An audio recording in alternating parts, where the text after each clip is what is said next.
At my husband's retirement ceremony, before 400 guests who mattered in New York's glittering real estate world, Richard Hartley stood beneath crystal chandeliers at the Plaza Hotel and gestured toward me with the casual dismissiveness one might reserve for outdated furniture. "This is my first wife, Alina, an afterthought from my past." His smile never wavered as he turned to the woman beside him, 28 years old and draped in Versace red. "But Sienna here is the woman who truly understands me." The laughter that followed was polite, practiced, the kind that echoes through rooms where power congregates and compassion dies. I sat at the table farthest from the dais, a geography that spoke volumes, nursing a glass of Chardonnay I hadn't ordered and wouldn't finish. My daughter Madison stood beside her father, 34 years old and sharp in a black power suit that announced her position as vice president of Hartley Development. When our eyes met across the sea of tables, she offered no apology, only a smile edged with something that looked like pity or perhaps contempt. I couldn't tell the difference anymore. The plaza's ballroom stretched before me, all gold leaf and mirrors, a monument to wealth that Richard had climbed toward his entire adult life. I remembered when he couldn't afford a meal here, back when he was 35 and hungry for something more than the modest contracting business his father had left him. That was 1995, a lifetime compressed into 3 decades, and I had been Alina Morrison then, 28 years old with an MIT architecture degree and 3 buildings in Boston that bore my invisible signature. People knew my work, but rarely my name. That was before I learned that invisibility could be weaponized, before I understood that silence wasn't absence but choice. In 1995, I earned $180,000 annually designing structures that would outlive everyone in this room. Richard earned $32,000 managing his father's failing renovation company, and when he asked me to dinner at a restaurant he couldn't afford, I thought his ambition was refreshing. I thought we could build something together. I was right about that, though not in the way I imagined. The Chardonnay tasted metallic, sour. I set it down and watched Richard's performance continue, his voice booming across the ballroom about vision and persistence, about building an empire from nothing. The lies flowed smooth as aged bourbon, and no one questioned them because successful men are rarely questioned.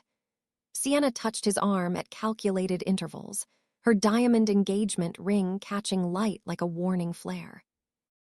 5 carats, platinum setting, worth more than the monthly alimony Richard paid me, though considerably less than the $2.1 million I had given him in 1996 to save his dying business.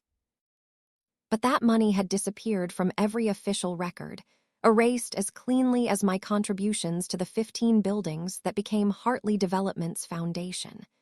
I had designed them in our brownstone apartment in Brooklyn, working late into nights while Richard schmoozed clients and made promises. He was good at promises. I was good at blueprints. Together we were supposed to be unstoppable. The divorce came in 2015, 20 years after I had abandoned my career to become his invisible partner. He was 55 and I was 48, and the woman he left me for was barely old enough to rent a car. The settlement was generous. He assured everyone, magnanimous even.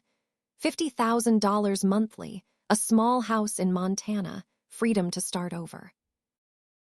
I signed the papers because fighting seemed exhausting and futile, because our daughter had already chosen sides, because some part of me still believed that walking away with dignity meant more than fighting for what I'd built. 9 years in Montana taught me that dignity is cold comfort when you're dining alone.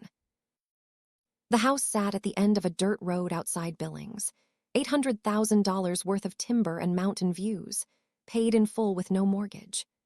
Richard kept the Manhattan penthouse worth $12 million, the Hamptons estate worth $18 million, and Hartley Development itself, valued at $500 million on the private market. I kept my silence and my modest Montana refuge, and everyone thought I'd gotten the better end of some bargain I never agreed to make.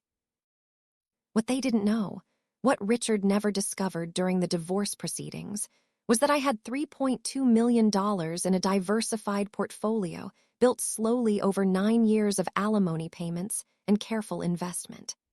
The Montana house cost nothing to maintain. My needs were simple, and I had learned that patience could be more valuable than pride. I lived like a woman on a fixed income because it suited me, because invisibility had become my armor, because men like Richard only see what they expect to see. He expected to see a defeated ex-wife grateful for his generosity. He saw exactly that, right up until the moment he didn't. The retirement speech droned on, a greatest hits compilation of Richard's manufactured mythology. He spoke about risk and reward, about the courage to dream bigger, about the sacrifices necessary for success. Not once did he mention the woman who had sacrificed her career, her name, her blueprints, her $2 million in seed money that prevented bankruptcy in 1998. Not once did he acknowledge that the signature buildings carrying his name had been born from sketches I drew on our kitchen table while he slept off business dinners that cost more than most people's rent. Madison knew. She had been 12 when I was designing the Riverside Tower, Richard's first major commercial success. She had watched me work through weekends and holidays, had brought me coffee at 2 in the morning when deadlines loomed. She knew, and she had chosen to forget, because remembering would complicate her inheritance, would force her to acknowledge that her father's empire was built on a foundation of stolen intellectual property and deliberate erasure. The email inviting me to this retirement gala had arrived 6 weeks ago, 3 paragraphs of passive-aggressive politeness from Madison's corporate account. Richard would be retiring in June, she wrote, and stepping back from day-to-day operations. The event would be significant, attended by New York's real estate elite, and Sienna had specifically requested that I attend. It was a chance, Madison suggested, to prove I was still part of the family, to show grace under circumstances that were, she acknowledged, somewhat awkward. The subtext screamed loud enough to shatter glass. Don't embarrass us. Don't make a scene. Show up, smile, accept your irrelevance, and we'll continue pretending you matter. I had read that email in my Montana kitchen, morning sunlight streaming through windows that overlooked mountains indifferent to human drama, and I had known immediately that this was a trap. Not the kind sprung with malice, but the kind born from arrogance, from the absolute certainty that I would never fight back. They wanted me here to complete their narrative, to play the role of the discarded first wife who had learned her place and accepted it. I booked a flight to New York the same day. The plaza's air conditioning whispered against my skin, expensive climate control, maintaining perfect temperature, while Richard's voice rose toward his conclusion. He thanked the investors, the partners, the team that had made everything possible. He thanked Sienna for bringing joy back into his life, for understanding the demands of building something meaningful.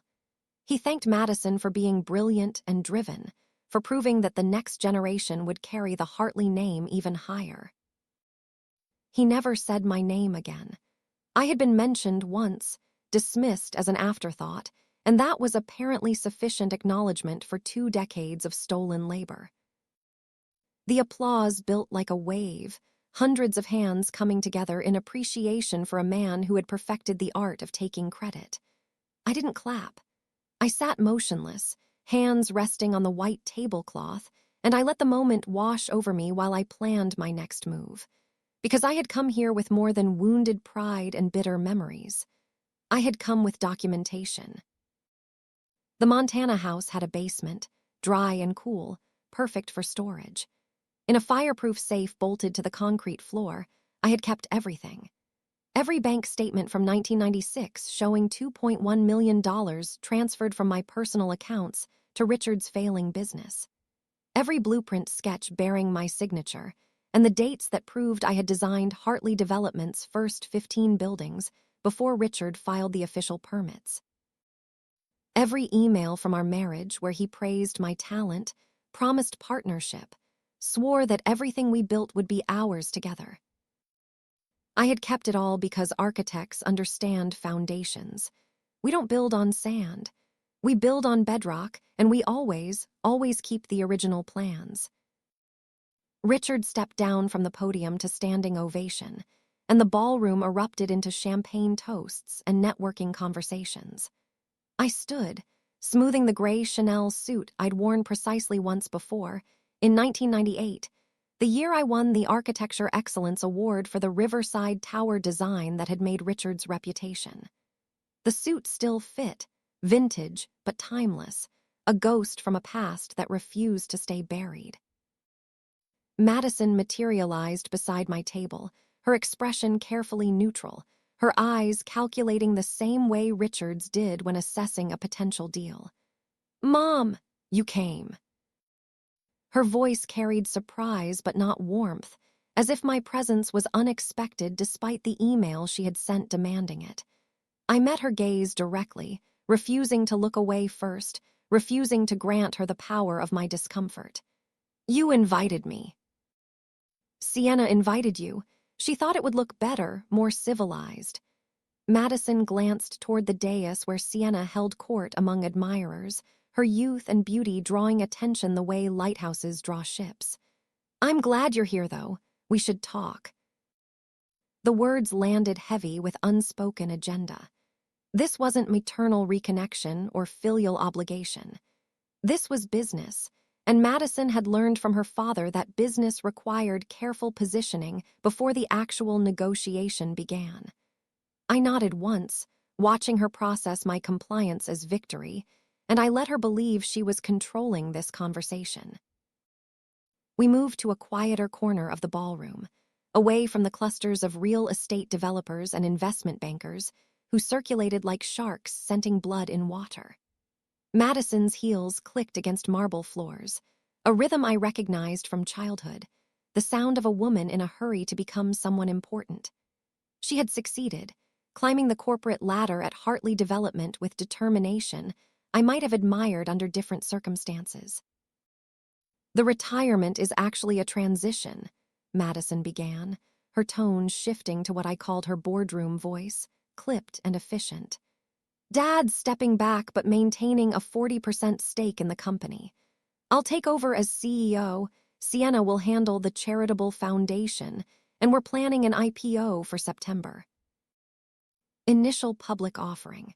Taking Hartley Development public, selling shares to institutional investors, transforming a private company into a publicly traded corporation worth, I estimated, somewhere near $800 million. It was the culmination of everything Richard had built, the final validation of his success, the moment when his name would be permanently etched into the Manhattan skyline's financial registry. I kept my expression blank, interested but not threatening. "That's ambitious." "It's necessary. The company's ready, the market's favorable, and Dad wants to secure the legacy before he's too old to enjoy it." Madison paused, and something shifted behind her eyes, a calculation completing itself. "But we need everything clean. No complications, no surprises during due diligence." Due diligence. The exhaustive investigation that potential investors and regulators would conduct before allowing Hartley Development to go public. They would examine every financial record, every legal document, every claim of ownership and contribution. They would look for red flags, for risks, for anything that might undermine the company's valuation or expose it to future litigation. They would find me if they looked carefully enough. They would find the missing $2 million that had never been repaid or acknowledged. They would find 15 buildings designed by an architect whose name appeared nowhere in company records. They would find emails and evidence, and the truth that Richard had spent 29 years trying to bury. Unless I agreed to stay buried. Madison reached into her clutch and extracted a cream-colored envelope, expensive paper stock embossed with the Hartley Development logo. She held it between us, an offering that was actually an ultimatum. "Dad asked me to give you this. It's a revised settlement agreement." I didn't take the envelope. I looked at at her perfectly manicured fingers, at the logo that represented a company built on blueprints I had drawn and money I had provided. I signed a settlement 9 years ago. This is different, better. Madison's smile was her father's smile, practiced and empty. $2 million, lump sum, in exchange for signing a release stating that you made no material contributions to Hartley Development's founding or success. $2 million to erase myself from history. $2 million to validate the lie that Richard had built everything alone.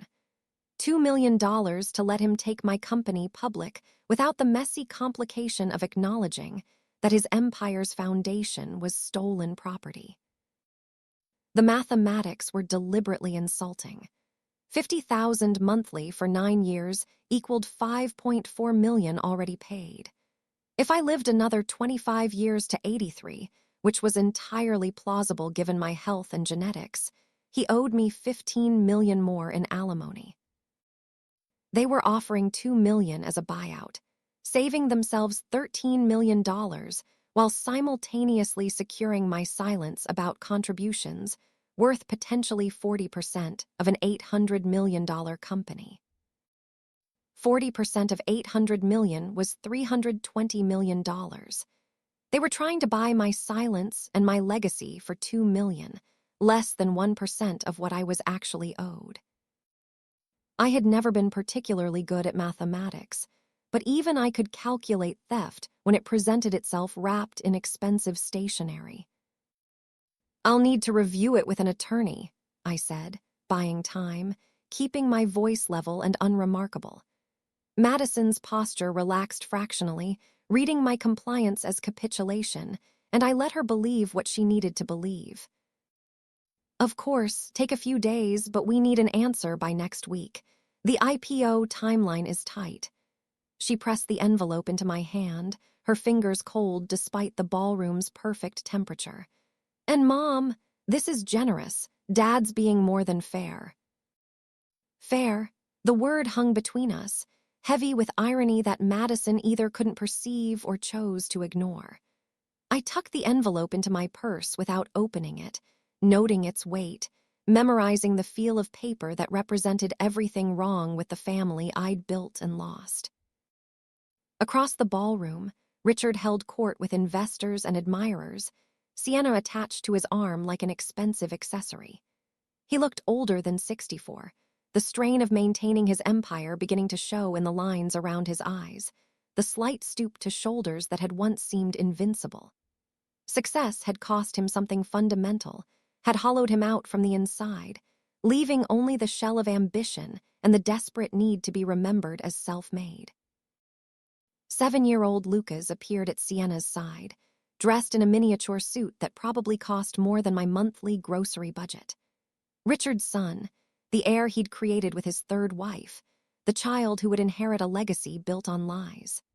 The boy looked bored, tugging at his collar, and for a moment I felt something like pity for him, born into wealth that demanded performance, that required him to carry his father's manufactured mythology forward into another generation. Madison was speaking again, something about the foundation Sienna was establishing, about charitable work that would burnish the Hartley name's reputation before the IPO, but I had stopped listening. I was calculating different mathematics now, adding up not just money but years and choices and the price of silence. 20 years of marriage where I had believed partnership meant something. 9 years of exile in Montana where I had rebuilt myself in quiet obscurity. 29 years total of watching Richard take credit for work I had done, buildings I had designed, vision I had provided. And now they wanted me to sign a document declaring none of it had mattered, that I had been an afterthought all along. The envelope in my purse felt heavier than paper should feel. I excused myself from Madison's monologue about charitable initiatives, citing exhaustion from travel, and I moved through the ballroom toward the exit. No one stopped me. No one noticed. I had perfected the art of leaving rooms without disrupting the conversations of people who mattered more than I did. The June evening air hit me like a wall when I stepped outside the plaza, humidity and exhaust fumes mixing into that distinctive New York summer smell that I had once loved, and then learned to escape. Yellow cabs streamed past, anonymous and endless, carrying people to destinations that seemed urgent and probably weren't. I stood on the sidewalk outside one of Manhattan's most expensive hotels, holding an envelope containing $2 million and the demand for my permanent erasure. And I understood with perfect clarity that I had reached the moment where silence stopped being strategic and became complicity. Richard thought he could buy me. Madison thought I was defeated. Sienna probably didn't think about me at all, viewing me as a problem already solved, a first wife who had been disposed of and replaced with an upgraded model. They were all catastrophically wrong. I walked to the corner, hailed a cab, and gave the driver an address in Brooklyn that I hadn't visited in 15 years. The brownstone where Richard and I had lived when we were young and optimistic, where I had drawn the blueprints that became his fortune, where our daughter had learned to walk across floors I had refinanced to keep his business solvent. The building looked the same, brick facade weathered but solid, windows glowing with other people's lives now. I didn't go inside. I stood across the street, remembering the woman I had been at 28, brilliant and naive, who had believed that love and talent would be enough. She had been wrong about many things, but she had been right about one. Foundations matter. And I had built Richard's foundation so carefully, so thoroughly, that taking it apart would bring everything down. I pulled out my phone and dialed a number I had memorized but never called. A lawyer in Manhattan who specialized in intellectual property litigation and had once told me, at a conference in 2014, that if I ever needed someone who understood how theft could be disguised as collaboration, she would take my case. Diana Walsh answered on the third ring, her voice crisp even at 8 o'clock on a Tuesday evening. "This is Diana." I didn't introduce myself. I had waited 9 years for this conversation, and preliminaries felt wasteful. "You told me once that if I ever decided to fight, you'd help me take everything." A pause, recognition sliding into place. "Elena Hartley, I've been wondering when you'd call." "I'm ready now." Another pause, longer this time, weighted with implications and strategy. "How ready?" I looked at the brownstone across the street, at the illuminated windows where strangers lived in the space I had once occupied, and I felt something shift inside my chest, something that had been frozen for 9 years beginning to thaw. "I'm ready to burn it all down." Diana's laugh was sharp and satisfied, the sound of a lawyer who had been waiting for a worthwhile case. "Good. I'll need to see everything you have. Documentation, emails, financial records, blueprints, anything that proves your contributions." "I have it all, every piece." "Then we start tomorrow. My office, 9 a.m., she paused, and her voice softened almost imperceptibly. "Elena, this will get ugly. Richard will fight and he has resources. Are you prepared for what this will cost?" I thought about the envelope in my purse, about Richard's retirement speech, about Madison's cold efficiency, about 29 years of being erased from my own story. "I'm prepared to pay whatever it costs. I'm done being an afterthought." The cab driver cleared his throat politely, and I realized we'd been idling for 5 minutes, meter running, while I stood on a Brooklyn sidewalk and declared war on my past. I climbed into the back seat and gave him the address of a hotel in Queens, nowhere expensive, nowhere Richard or his world would ever think to look for me. The ride took 40 minutes through evening traffic, and I spent every minute reviewing the mental inventory of evidence I'd accumulated. Bank statements from 1996 showing the transfers. Blueprints with my signature and dates proving I designed the buildings before Richard filed permits. Emails where he'd praised my talent and promised partnership. The handwritten note from 1996 that read, "Elena, my love, You're the architect of our dreams. Everything I build will be ours together. Everything I build will be ours together. The lie that had shaped my life for 2 decades, the promise that had convinced me to abandon my career, the words that had made me believe invisibility was partnership instead of erasure. I had kept that note in the Montana safe, preserved in acid-free plastic, waiting for the day when I would need to prove that Richard Hartley's empire was built on theft and fraud. That day had arrived, delivered in a cream-colored envelope containing $2 million and the demand that I sign away my legacy. The hotel in Queens was generic and clean, the kind of place where business travelers stayed when their companies booked economy rates. I checked in under my maiden name, Morrison, a small reclamation of identity that felt more significant than it should have. The room was small, the view non-existent, the air conditioning loud enough to drown out traffic noise from the street below. I sat on the bed and opened the envelope Madison had given me. The revised settlement agreement ran to 17 pages of legal language designed to obscure simple theft. In exchange for $2 million, I would release all claims against Richard Hartley, Hartley Development, and any affiliated entities. I would affirm that I had made no material contributions, financial or intellectual, to the company's success. I would agree that all designs, blueprints, and architectural work produced during our marriage were works for hire belonging exclusively to Richard. Page 14 contained the poison pill, the clause that revealed why they were doing this now.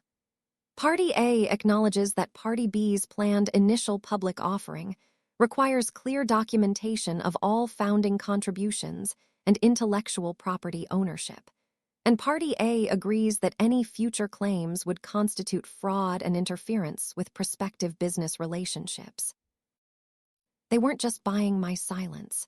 They were creating legal grounds to destroy me if I ever spoke the truth. If I signed this document and then later revealed my contributions, they could sue me for fraud, for intentionally misleading investors, for interfering with the IPO. The $2 million would become a weapon pointed at my throat, ensuring permanent silence through the threat of financial annihilation. It was elegant in a cruel way. Richard had always been good at strategy, at positioning pieces on a board where he controlled the rules. But he had made one catastrophic miscalculation. He assumed I had nothing left to lose. I photographed every page with my phone and emailed them to Diana Walsh with a subject line that read, "Exhibit A, the bribe."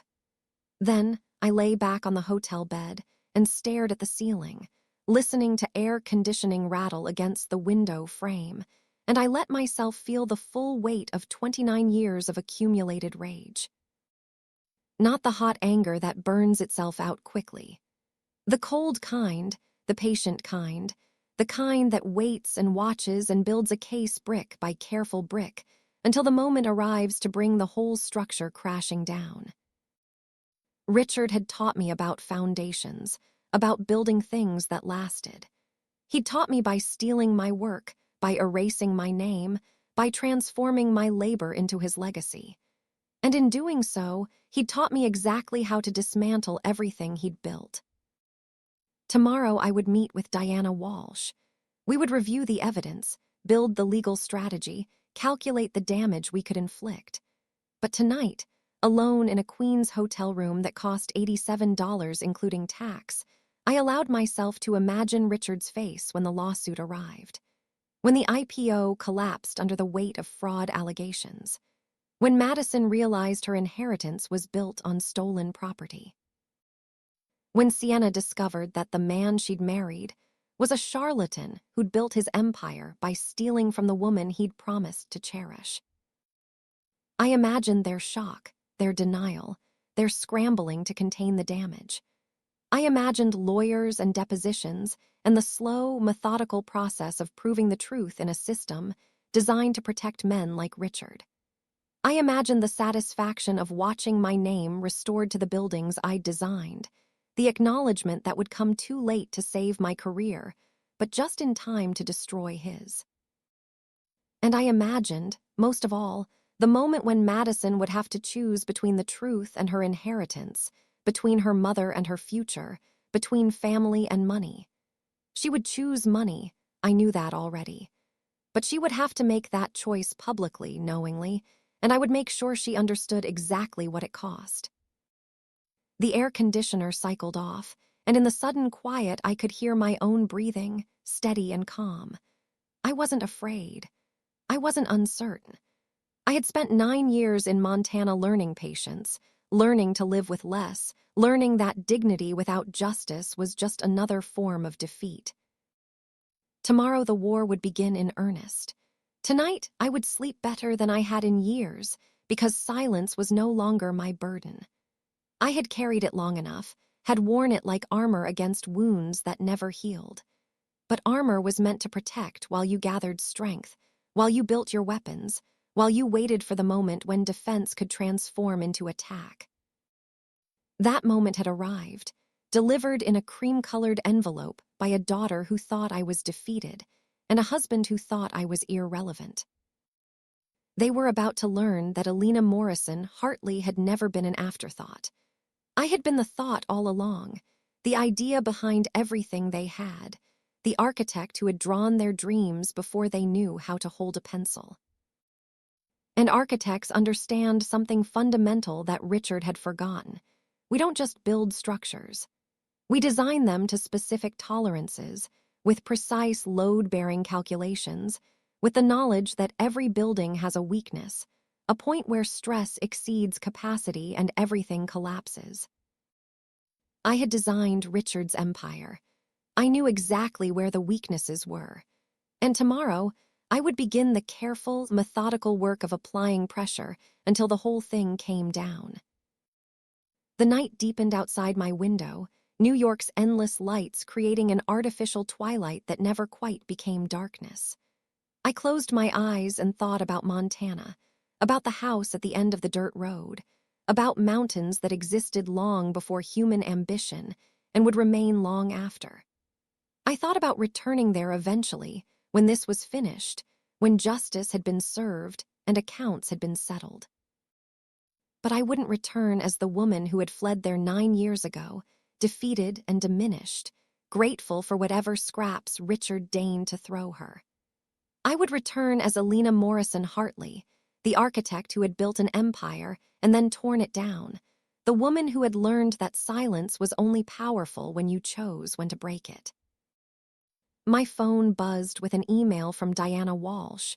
Reviewed the photos. This is better than I expected. See you at 9.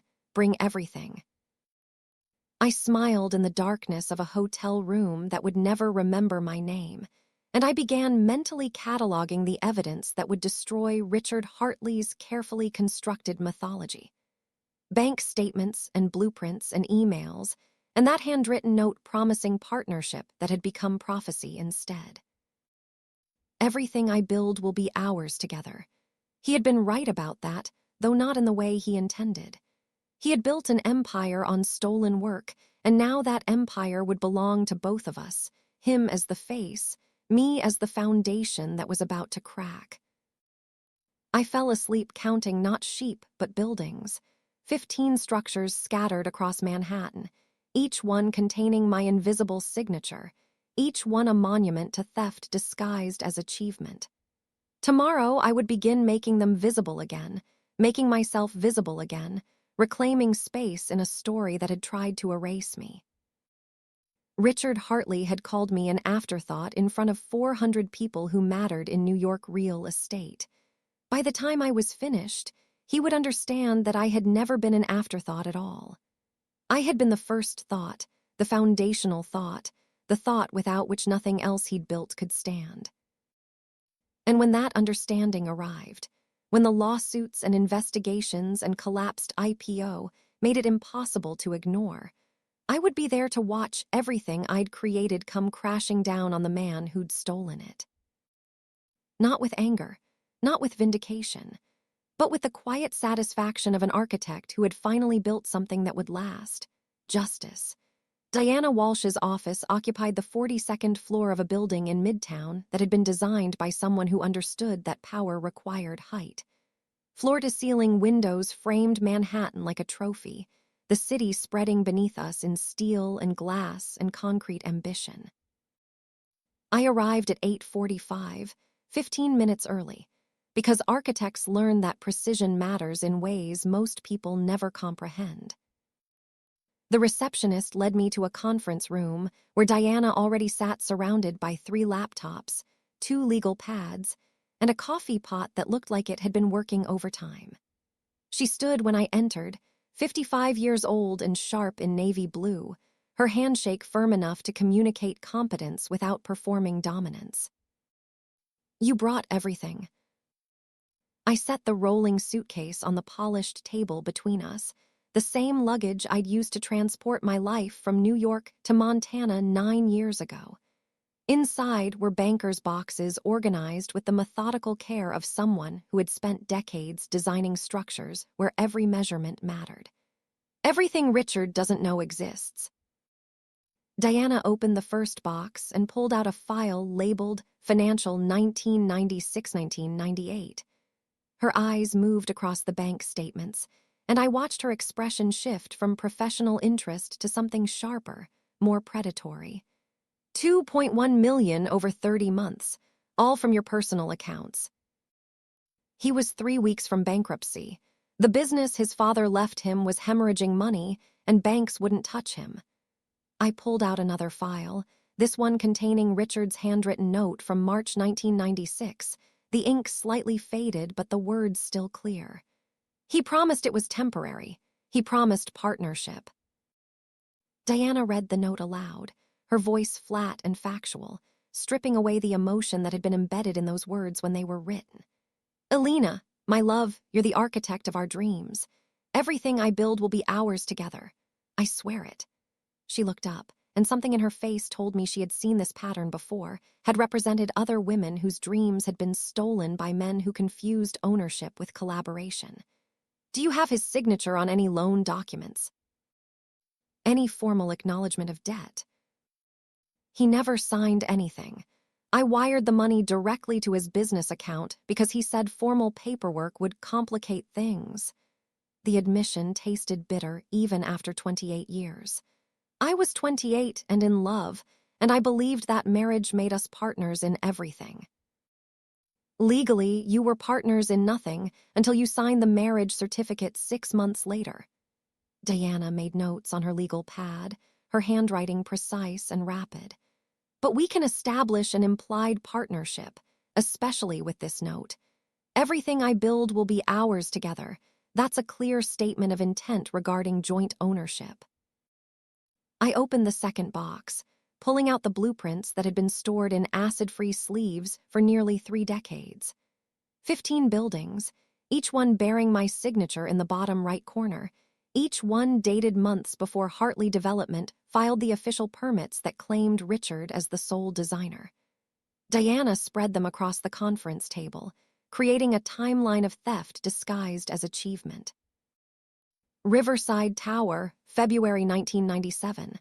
Chelsea Commons, August 1997. The Meridian Residences, January 1998. She looked at me, and I saw the question forming before she asked it. "Why didn't you fight this during the divorce?" Because I was tired. Because Madison had already chosen his side, and fighting would have meant dragging my daughter through depositions and testimony that would force her to choose between truth and inheritance. I touched the edge of the Riverside Tower blueprint, remembering the nights I'd spent perfecting the load calculations. The way the building's distinctive curved facade had come to me in a dream and taken 3 months to translate into structural reality. And because I believed that dignity meant walking away instead of fighting for recognition, I shouldn't have had to demand. Dignity doesn't pay bills or restore stolen credit. Diana's voice was gentle but firm, the tone of someone who had seen too many women sacrifice justice on the altar of keeping peace. And it definitely doesn't stop ex-husbands from taking companies public based on work they didn't do. The third box contained emails, hundreds of them, printed and organized chronologically. Diana began reading through them while I poured coffee from the pot that tasted like it had been brewed sometime before dawn. The emails told the story that official records had erased. Richard praising my designs, asking for modifications to blueprints I'd drawn, forwarding client feedback on buildings he took credit for creating. One email from June 2004 made Diana pause. "This is remarkable. He's literally telling a client that you designed the structure while simultaneously suggesting they credit him for the vision." She turned the laptop toward me, showing Richard's words frozen in digital amber. "Mr. Morrison, the West Side project reflects my wife's technical brilliance, though naturally I provided the creative direction that made it commercially viable." My wife's technical brilliance. As if architecture was just mathematics and engineering, as if the creative vision that transformed empty lots into structures that would define skylines for generations was something Richard had contributed while I merely calculated load-bearing requirements. He did this with every project for 8 years, until I stopped designing altogether. I pulled out the final file from the third box, this one containing my resignation letter from 2005. Madison started high school that year, and Richard suggested I focus on being present for her. He said the business was stable enough that we didn't need my contributions anymore. Diana read the resignation letter, one paragraph of professional language that concealed years of accumulated diminishment. "But you never formally resigned from the company. This letter doesn't mention Hartley Development." "Because I was never formally part of the company. I was Richard's wife who happened to be an architect, providing free consulting whenever he needed it." The coffee tasted like regret and postponed confrontation. Everything was informal, verbal agreements and handshake promises, because Richard said official partnerships would create tax complications. What he actually created was plausible deniability. Diana closed the laptop and leaned back in her chair, her expression calculating the angles of attack and defense. "He can claim you were a supportive spouse offering occasional advice, that the money was a gift between husband and wife, that any contributions you made were voluntary and not requiring compensation or credit." Can he win with that argument? "Not after I'm done with him." Diana smiled, and it was the kind of smile that probably made opposing counsel reconsider their career choices. "We have documentation proving significant financial contribution during the company's formation. We have blueprints with your signature predating his permit applications. We have emails where he explicitly acknowledges your design work while simultaneously taking credit publicly. And we have this." She held up the handwritten note, Richard's promise that everything would be theirs together. "This establishes intent regarding joint ownership. Combined with the financial contributions and intellectual property, we can make a compelling case for implied partnership and intellectual property theft." "What about the settlement I signed in 2015? Doesn't that release him from these claims?" The 2015 settlement addressed marital property division. It didn't address intellectual property rights or fraudulent misrepresentation of company founding contributions. Diana pulled out a fresh legal pad and began sketching what looked like a battle plan. "We're going to file 2 simultaneous actions. First, a lawsuit claiming theft of intellectual property and breach of implied partnership agreement. Second, an injunction preventing the IPO from proceeding until ownership questions are resolved." The words landed like artillery shells, each one creating ripples of consequence that would spread far beyond this conference room. "The injunction will kill the IPO." "That's the point. We need leverage, and nothing creates leverage like threatening to destroy something someone values."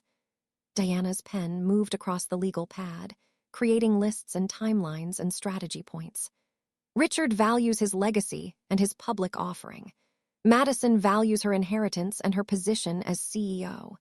Sienna probably values the lifestyle that an $800 million company provides." We're going to make all of them choose between what they value and what they can actually keep. When do we file? 2 weeks before the scheduled IPO date. Late enough that they can't easily postpone without spooking investors. Early enough that we have time to win the injunction before the offering closes. Diana looked up from her notes, and her expression shifted to something more personal, less strategic. Elena, this will get ugly in ways you can't fully anticipate. Richard will hire the best lawyers money can buy. They'll attack your credibility, suggest you're a bitter ex-wife seeking revenge, imply that your contributions were minimal and your claims fraudulent. I know. They'll depose Madison. They'll make her testify about what she saw during your marriage, force her to choose between supporting your claims or protecting her father's version of events. She'll choose him. Probably. Diana's honesty was almost refreshing after years of people pretending uncomfortable truths didn't exist. Are you prepared for that? For your daughter to side against you publicly, under oath? I thought about Madison at 12 years old, bringing me coffee at 2 a.m. while I finished the Riverside Tower calculations. I thought about her at 25, standing beside Richard at the divorce proceedings, her expression carefully neutral while he negotiated away my contributions to his success. I thought about her at 34, handing me an envelope containing $2 million and the demand that I erase myself from history. Madison made her choice 9 years ago. This will just make it public. Diana nodded once, accepting my answer without judgment or false comfort. Then we proceed. I'll draft the complaints and have them ready to file by early August. Between now and then, I need you to prepare for deposition. Richard's lawyers will ask about everything: your marriage, your career, your decision to leave New York, every conversation and email and moment that might undermine your claims. I'll be ready. One more thing.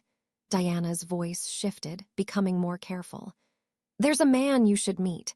Marcus Chen. He was CFO of Hartley Development for 28 years until Richard fired him last month.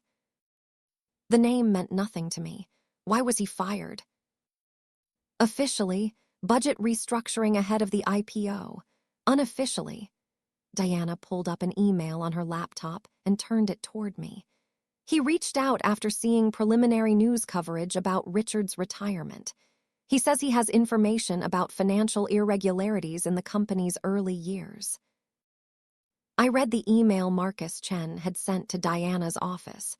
3 paragraphs of carefully neutral language that suggested volumes of unspoken content.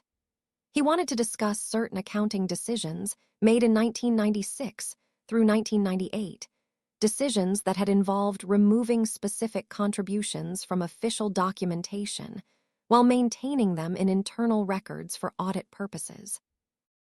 He kept the real books. It appears that way. I've scheduled a meeting with him for this afternoon, if you're willing. Diana closed the laptop and met my eyes directly. Elena, I need you to understand something. If Marcus Chen testifies that Richard deliberately concealed your contributions in company records, this stops being a civil case about intellectual property. This becomes potential fraud, securities violations, crimes that could result in actual prison time if prosecutors get interested. The conference room suddenly felt smaller, the weight of consequences pressing against the windows that framed Manhattan's indifferent skyline.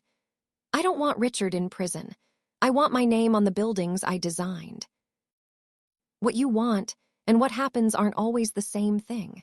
Once we set this in motion, we can't control every outcome. Diana's expression was serious enough to communicate the gravity without melodrama. Richard built an empire on stolen work and concealed contributions. If that empire collapses and takes him down with it, that's not your responsibility. That's his consequence for choices he made. I thought about the handwritten note in the file between us, the promise that everything would be ours together. I thought about 20 years of believing that promise while watching Richard accept awards and accolades for buildings I had designed. I thought about Madison handing me an envelope and calling $2 million generous, while her inheritance was built on stolen intellectual property worth $300 million. Schedule the meeting with Marcus Chen. Diana made a note on her legal pad, and I watched her write my decision in ink that couldn't be erased or walked back. We spent the next 3 hours going through every document, every email, every piece of evidence that would transform my marriage into a legal case and my contributions into claims requiring proof.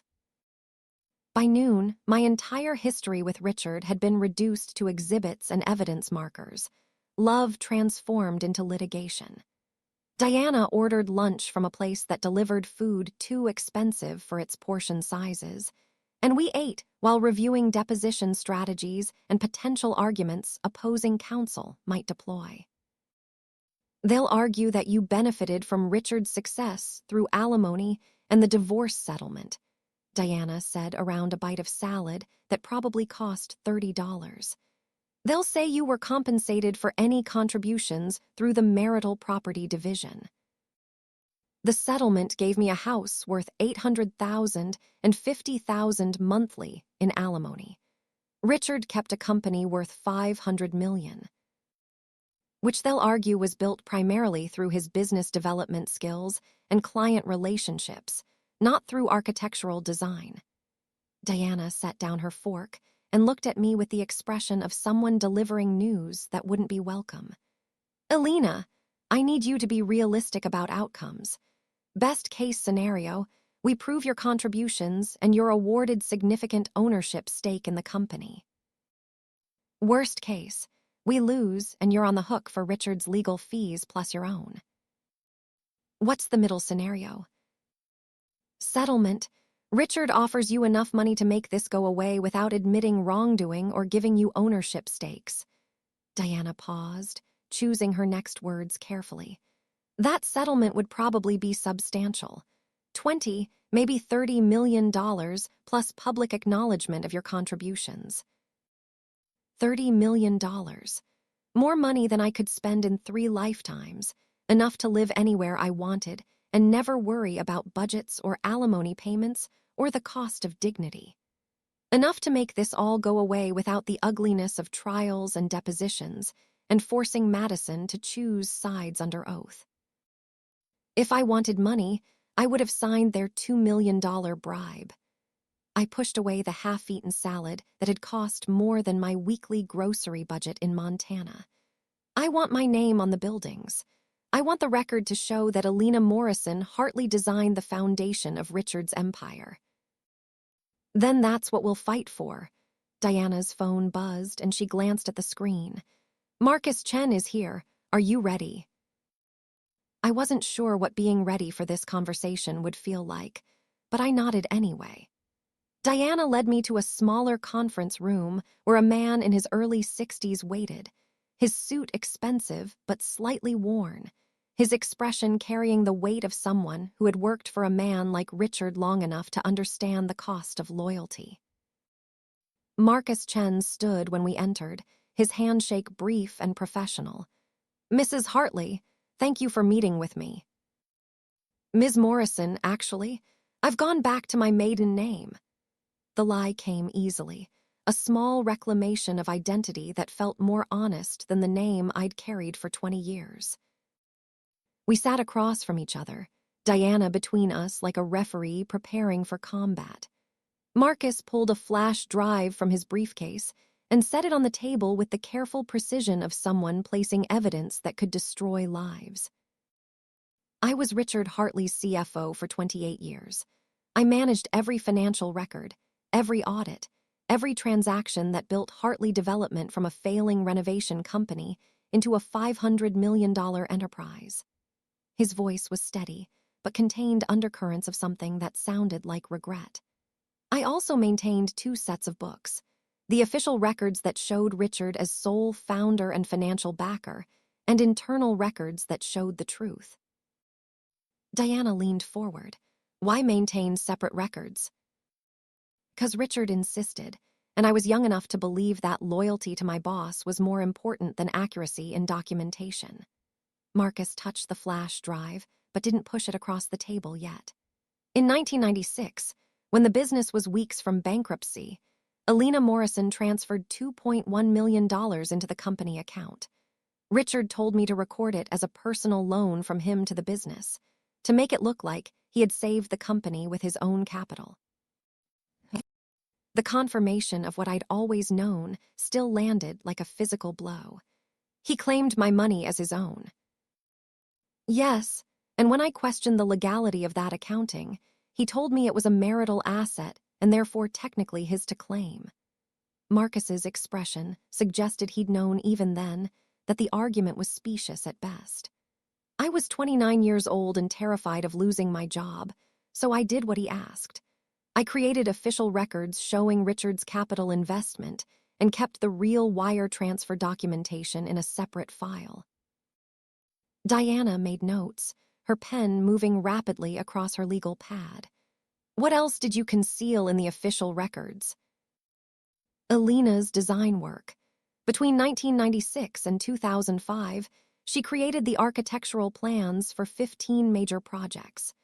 Richard had me list himself as lead architect on all permit applications and project documentation. Alina's name appears nowhere in official company records. But it appears in the internal records. In every internal project file, yes, I maintained detailed documentation of actual contributions because I knew that eventually someone, auditors, investors, regulators, would ask questions that required truthful answers. Marcus finally pushed the flash drive across the table toward Diana. This contains copies of everything. The wire transfers showing Alina's financial contributions. Internal project files showing her as lead architect. Emails where Richard explicitly instructed me to remove her name from official documentation. Diana picked up the flash drive like it was made of something more precious than plastic and silicone. Mr. Chen, this evidence could expose you to charges of fraud and accounting violations. Why are you giving it to us? Because Richard fired me last month. 28 years of loyal service, of maintaining his lies and protecting his secrets, and he terminated me 6 weeks before the IPO so he could bring in a younger CFO who would look better to investors. The bitterness in Marcus's voice was sharp enough to cut glass. He told me I was too old, that my wife's medical issues had made me unreliable, that the company needed fresh leadership for this new chapter. I'm sorry about your wife. She died 8 months ago, cancer. Marcus's hands were clasped on the table in front of him, fingers interlaced so tightly the knuckles had gone white. Before she passed, she told me I'd spent too long working for a man who didn't deserve my loyalty. She asked me to do one honest thing before it was too late. The small conference room felt heavy with the weight of confessions and consequences. I looked at Marcus Chen, this man I'd never met who had spent nearly 3 decades helping my ex-husband steal my contributions and claim my work, and I tried to find anger or resentment. Instead, I found something closer to understanding, the recognition that Richard had weaponized loyalty and turned good people into accomplices. Mr. Chen, if you testify to this, Richard will come after you. He'll claim you're a disgruntled employee seeking revenge, that you fabricated these records to harm him. He can claim whatever he wants. I have the originals in a safety deposit box, along with my personal notes documenting every conversation where he instructed me to conceal your contributions. Marcus met my eyes, and I saw something in his expression that looked like a man who had finally decided that truth was worth the cost. Mrs. Hartley, Ms. Morrison, I'm not testifying for you. I'm testifying for my wife, who deserved better than a husband who spent his career helping a fraud become a titan. Diana was already on her laptop, inserting the flash drive and pulling up files. These are comprehensive. Financial records going back to 1996, project files for every major development, email chains showing deliberate concealment of Alina's contributions. She looked up, and her expression suggested she'd just been handed a weapon capable of ending wars. Mr. Chen, Are you willing to submit to deposition and potentially testify at trial? I'm willing to do whatever is necessary to correct the record. Marcus stood, and something about his posture suggested that a weight had been lifted. That confession had provided relief, even knowing the consequences that would follow. Richard Hartley built his empire on stolen work and concealed contributions. It's time someone held him accountable. After Marcus left, Diana and I spent another hour reviewing the evidence on the flash drive. Every file confirmed what I'd always known, but could never prove. Richard had systematically erased my contributions while building his reputation on work I'd done. The emails were particularly damning. In March 1998, Richard had written to Marcus, "Remove M from all project documentation going forward. Clients prefer working with male architects, and having my wife's name on plans creates questions about who's actually running this company." In June 2001, the Meridian project was Alina's design, but make sure the permits list me as architect of record. We can't have my signature buildings attributed to someone else. In October 2004, Alina won't be doing design work anymore, but keep her old project files in the internal system. If we ever get audited, I need to be able to show who actually did the technical work, even if public records say it was me. The pattern was clear, methodical, and absolutely devastating to any argument that Richard had acted in good faith or that my contributions had been minimal. He had known exactly what he was stealing, had documented it internally while concealing it publicly, had built an empire on fraud so comprehensive it required 2 sets of books to maintain. "This changes everything," Diana said, her voice carrying a mix of professional satisfaction and something darker. "With Marcus's testimony and these records, we're not just proving intellectual property theft. We're proving systematic fraud, securities violations if the IPO goes forward based on false founder claims, and potential criminal exposure." "I told you, I don't want Richard in prison. And I told you we can't control every outcome once we set this in motion." Diana closed the laptop and looked at me with an expression that demanded honesty. "Alina, you need to decide what you actually want.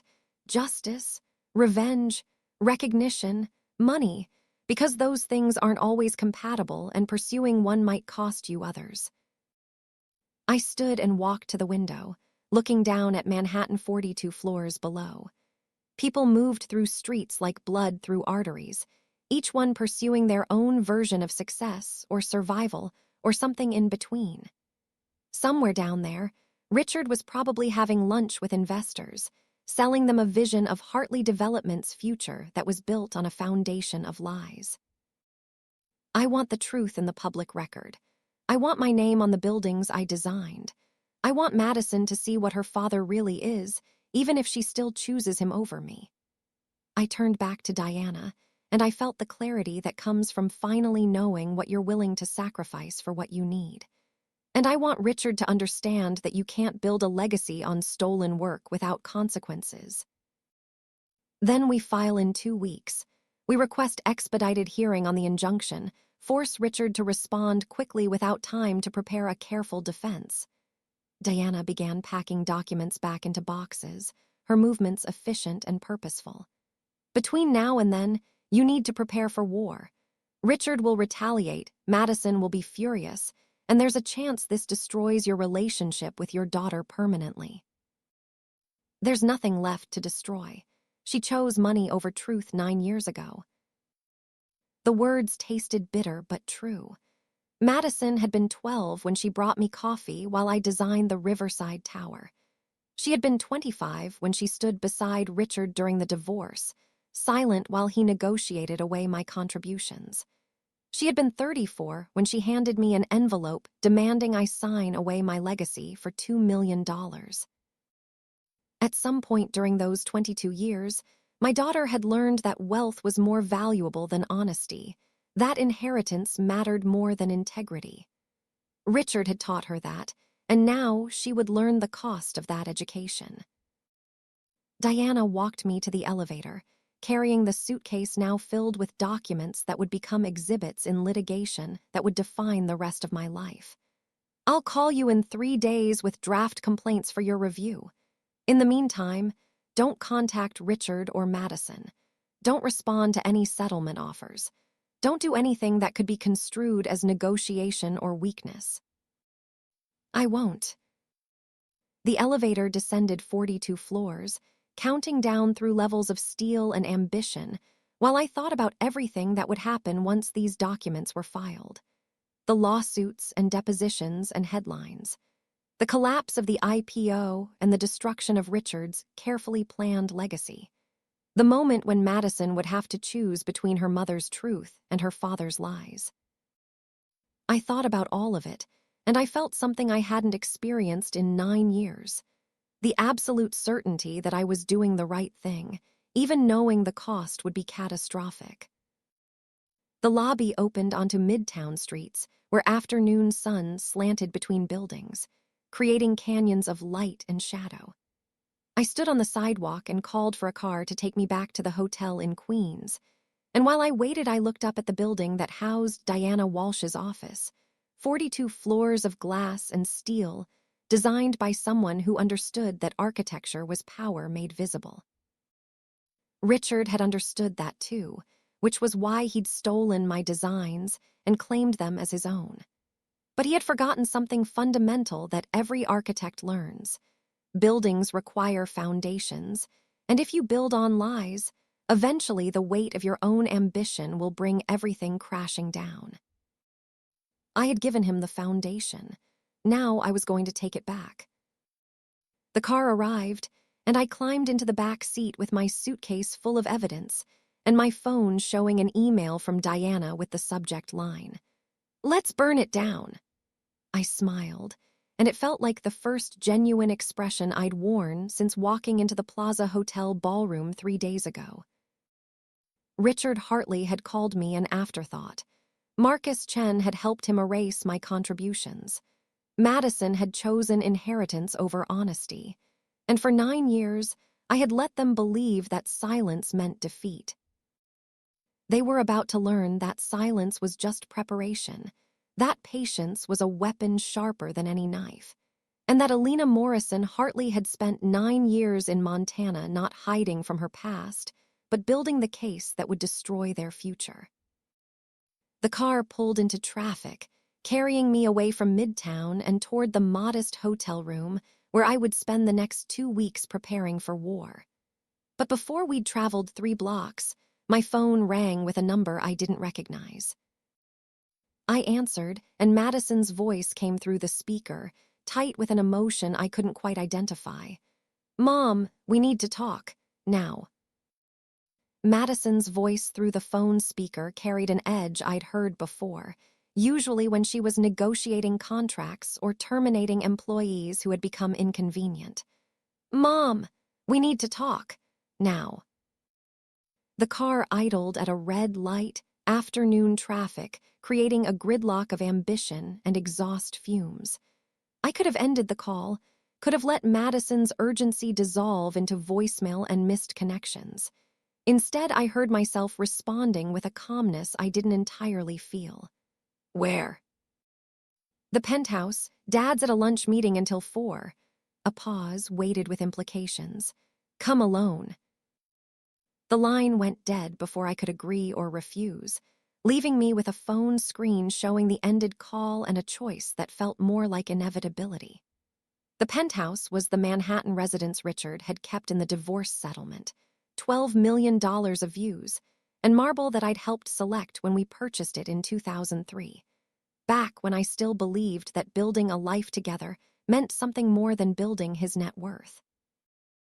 I gave the driver the new address, and he merged into traffic heading toward the Upper East Side. 20 minutes of crawling through streets where every building represented someone's architectural vision, someone's dream made concrete and steel. I wondered how many of them had been designed by women whose names appeared nowhere on the permits, whose contributions had been erased to make room for men's ambitions. The penthouse occupied the top 3 floors of a building that had been designed by someone famous enough that their name was engraved in the lobby. The doorman recognized me despite 9 years of absence, his expression carefully neutral as he called upstairs to announce my arrival. Whatever Madison had told him about expecting me, it was enough to grant passage without the usual screening that kept the merely wealthy from accessing the truly rich. The elevator rose 48 floors in silence that felt heavier than physics should allow. When the doors opened directly into the penthouse foyer, Madison stood waiting in the same black power suit she'd worn to Richard's retirement ceremony, though she'd removed the jacket to reveal a silk blouse that probably cost more than my monthly Montana utility bills. "Mom," not a greeting, just acknowledgement of biological relationship stripped of warmth. "Come in." The penthouse looked exactly as I remembered it, all clean lines and expensive emptiness, the kind of space that appeared in architectural magazines as an example of successful minimalism. Floor-to-ceiling, windows framed Central Park 48 floors below, nature reduced to decorative geometry for people wealthy enough to live above it. I followed Madison to the living room where furniture designed for aesthetic impact rather than comfort created conversation areas that discouraged actual conversation. She didn't offer coffee or wine, didn't engage in the pretense of hospitality. We were here for business, and Madison had learned from Richard that business didn't require courtesy. "Marcus Chen called me this morning." Madison remained standing, a power position that put her closer to eye level despite my additional 2 inches of height. "He said he met with you and your lawyer." "He did." "He said he gave you documents. Internal company records that he claims show your contributions to Hartley Development." Madison's tone suggested she was reading from a script she'd rehearsed, questions designed to elicit specific information without revealing what she already knew. "Is that true?" "Yes." Something shifted in Madison's expression, a crack in the professional facade that revealed genuine emotion underneath. Anger, probably, or fear, or the complicated mixture of both that comes from realizing your inheritance might be built on a foundation that was already crumbling. "You're really going to do this? You're going to sue Dad and try to destroy the IPO?" "I'm going to prove that I designed the buildings Richard took credit for creating. I'm going to claim ownership of contributions he erased from public record." I walked to the windows overlooking Central Park, looking down at trees that provided oxygen for a city that had forgotten how to breathe. If that destroys the IPO, that's Richard's consequence for building his empire on theft. "Theft?" Madison's laugh was sharp and humorless. "You gave him that money voluntarily. You designed those buildings while you were married, which means they were marital assets. Everything was legal, everything was within his rights." Legal and ethical aren't always the same thing. I turned away from the window to face my daughter, this woman I'd raised who had somehow learned that wealth justified any method of acquiring it. Richard promised that everything he built would be ours together. He took my money, my designs, my career, and he turned them into his legacy while writing me out of the story completely. "He gave you alimony. He gave you a house. He gave you 9 years of not having to work while he built something meaningful." Madison's voice rose slightly, professional control slipping. "What more do you want? Recognition? Acknowledgement? Some public declaration that you were important?" "I want my name on the buildings I designed. I want the record to show that Alina Morrison Hartley was the architect who created the foundation of Hartley Development." I moved closer, watching Madison's expression shift between anger and something that looked almost like pain. "I want you to know the truth about what your father is, even if you choose to ignore it." "I know exactly what he is. He's ambitious and driven and sometimes ruthless in pursuing success." Madison's hands clenched into fists at her sides, and I saw her struggle to maintain the corporate composure she'd perfected. "But he's also the parent who stayed. The parent who showed up at every school event, who helped me through college applications, who gave me a position at the company and taught me how to build something meaningful.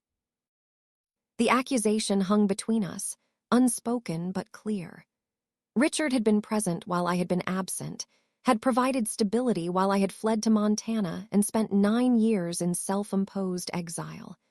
In Madison's calculus, presence trumped truth, and loyalty to the parent who stayed outweighed obligation to the parent who left. I left because staying meant watching your father take credit for my work while pretending that marriage made it acceptable. My voice remained steady despite the emotion that wanted to crack it open. I left because you had already chosen his side, and fighting would have meant forcing you to testify about what you knew. I was 25 years old. I didn't choose sides, I chose survival. Madison's professional mask slipped further, revealing the young woman underneath who had learned that neutrality was safer than honesty. You and Dad were destroying each other, and I couldn't fix that. So I focused on building my own career and staying out of your war. There was no war. There was just me walking away with whatever dignity I could salvage while your father rewrote history to make himself the hero. I sat down on a chair designed by someone who prioritized form over function, its angles cutting into my spine. But staying silent didn't preserve anything. It just gave Richard 9 more years to cement the lie that he built everything alone. Madison finally moved, pacing to the bar cart that held bottles of liquor expensive enough to fund a month of my Montana living expenses. She poured 2 fingers of scotch that probably cost $200 a glass and drank it like water. If you file this lawsuit, you'll destroy everything. The IPO will collapse, the company's valuation will plummet, investors will flee, and Dad's reputation will be ruined. Yes. And you're okay with that, knowing that you'll hurt me too, that my position as CEO will be compromised, that my inheritance will be worthless, that my career will be defined by the scandal of my mother suing my father for stealing her work. The question was designed to make me feel guilty, to make me choose between justice and maternal obligation.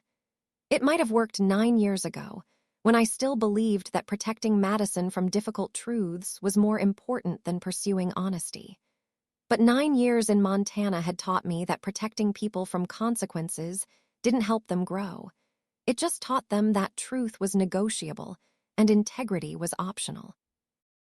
I'm not okay with hurting you, but I'm also not responsible for the consequences of your father's choices.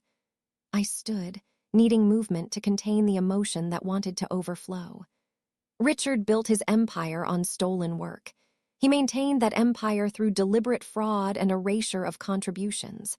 If that empire collapses because the truth comes out, that's not my fault. That's his. You're talking about my father like he's a criminal. Madison's voice cracked slightly, the first real emotion breaking through corporate armor.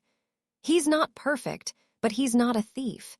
He's just a businessman who made difficult decisions about credit and ownership. He told Marcus Chen to erase my name from all official documentation because clients prefer working with male architects. He claimed my $2 million as his own capital investment. He took 15 buildings I designed and listed himself as architect of record on the permits. I pulled out my phone and opened the photos Diana had sent me, images of the emails Marcus had provided. Read these and tell me he's not a thief. I handed Madison the phone, watching her face as she scrolled through Richard's words captured in digital evidence that couldn't be denied or explained away. Her expression shifted from skepticism to recognition to something that looked like grief, the slow death of illusions that had sustained her worldview. These are internal emails. They were never meant to be public. Her voice was quieter now, defensive walls crumbling. Taking them out of context makes Dad look worse than he is. What context makes systematic erasure of someone's contributions acceptable? I took the phone back, and our fingers touched briefly, the first physical contact we'd had in years. Madison, I know you love your father. I know you've built your career on the foundation he provided. But that foundation was built with my labor, my money, my designs, and he spent 29 years pretending I didn't exist. So you're going to destroy him. Destroy the company, destroy his reputation, destroy everything he built, because you want recognition he didn't give you. Madison set down her glass with enough force that I was surprised it didn't shatter. That's not justice, Mom. That's revenge. The word landed like an accusation, and part of me wanted to deny it, to insist that my motivations were pure and untainted by anger or bitterness. But another part, the part that had spent 9 years watching Richard's empire grow on stolen foundations, recognized the truth in Madison's assessment. Maybe it's both. Maybe justice and revenge aren't as different as we pretend they are when the person who wronged us is someone we're supposed to love. I walked back to the windows, looking at my reflection against the backdrop of Central Park and Manhattan's sky. But whether you call it justice or revenge, it's happening. Diana is filing the lawsuits in 2 weeks, and Marcus Chen is prepared to testify about everything Richard did to conceal my contributions. You could stop this. You could accept Dad's settlement offer, take the $2 million and let this go. Madison moved closer, and I could feel her desperation radiating like heat. You could have the money, have your freedom, and avoid the ugliness of a public trial that will hurt everyone. I could also sign a document declaring that I made no contributions to your father's success, that all my work was worthless, that my career and talent and 20 years of labor meant nothing. I turned to face Madison directly, letting her see the resolve in my expression. Is that what you want? For your mother to lie under oath about her own accomplishments so your father can maintain a false legacy? I want you to be realistic about what you can actually win. Dad has the best lawyers money can buy. He has witnesses who will testify that you were a supportive spouse, but not a business partner. He has documentation showing that any contributions you made were voluntary and not requiring compensation. Madison's hands spread in a gesture that was half plea, half frustration. You might lose, Mom.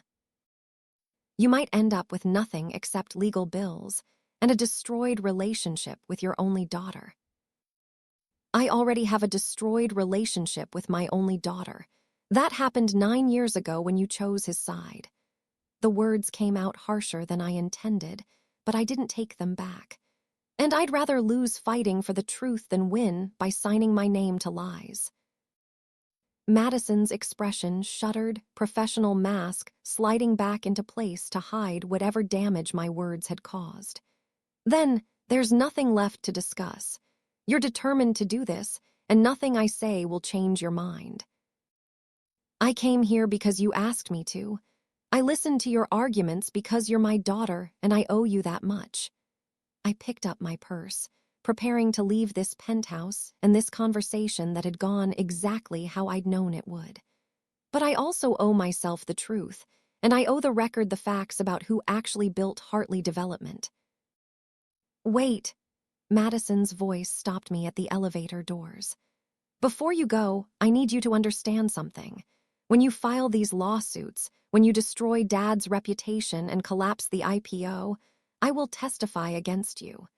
I will tell the court that your claims are exaggerated, that your contributions were minimal, that you're a bitter ex-wife seeking revenge because your marriage failed.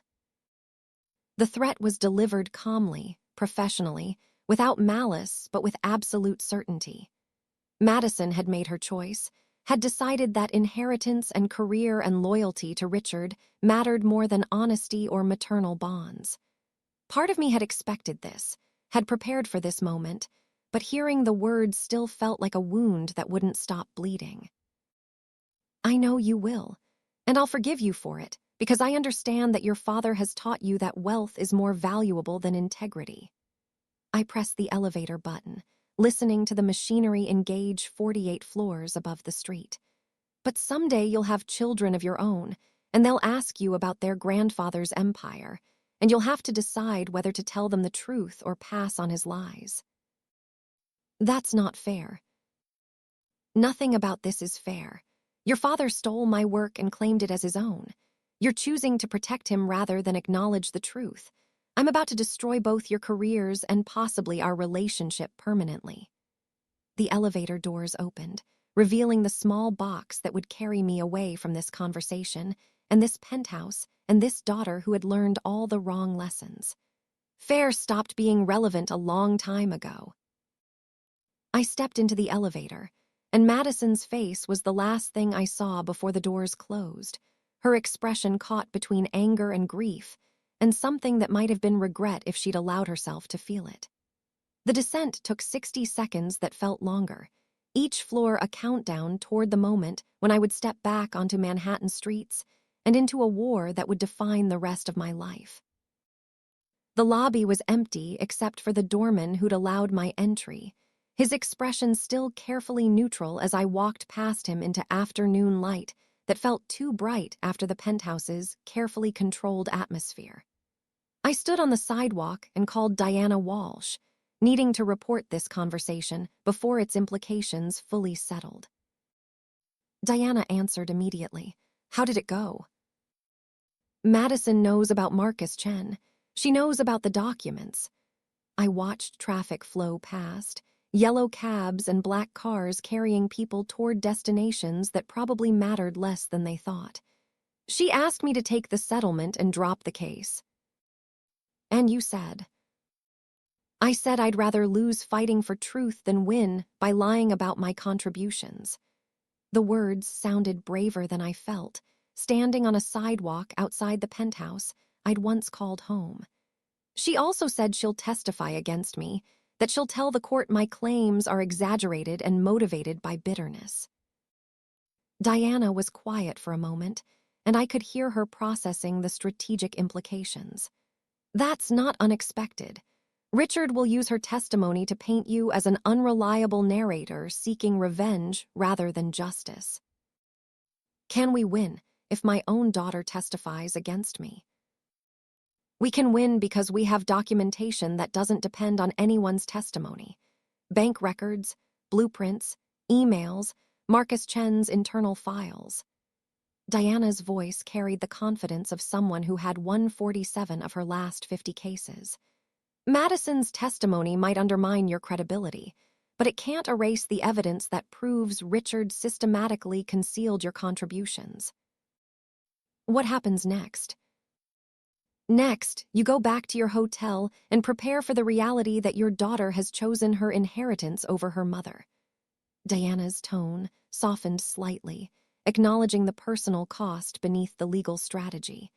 "And I finalize the complaints so we can file the day after tomorrow." "I thought we were waiting 2 weeks." "That was before Madison knew about Marcus Chen. Now that she knows, Richard knows, and he'll spend every available hour preparing his defense and possibly destroying evidence we haven't secured yet." The sound of typing came through the phone, Diana already working while talking. "We file Thursday morning, request expedited hearing on the injunction, and force Richard to respond before he's ready." "Thursday is 2 days away." "Which gives you 48 hours to make peace with the fact that you're about to become the most hated woman in New York real estate circles." Diana paused, and I heard something in her silence that suggested she understood the cost of what we were doing. "Elena, last chance. If you want to take the settlement, accept the $2 million, and walk away from this fight, I'll negotiate the best terms possible, and you can return to Montana with enough money to live comfortably." The offer hung in the air between us, carried through cellular signals that connected Manhattan to wherever Diana was working. $2 million and peace, or justice and war. Recognition or silence. Truth or comfortable lies. I thought about Madison's face when the elevator doors closed, about Richard's speech at the plaza calling me an afterthought, about 29 years of watching my work attributed to someone else.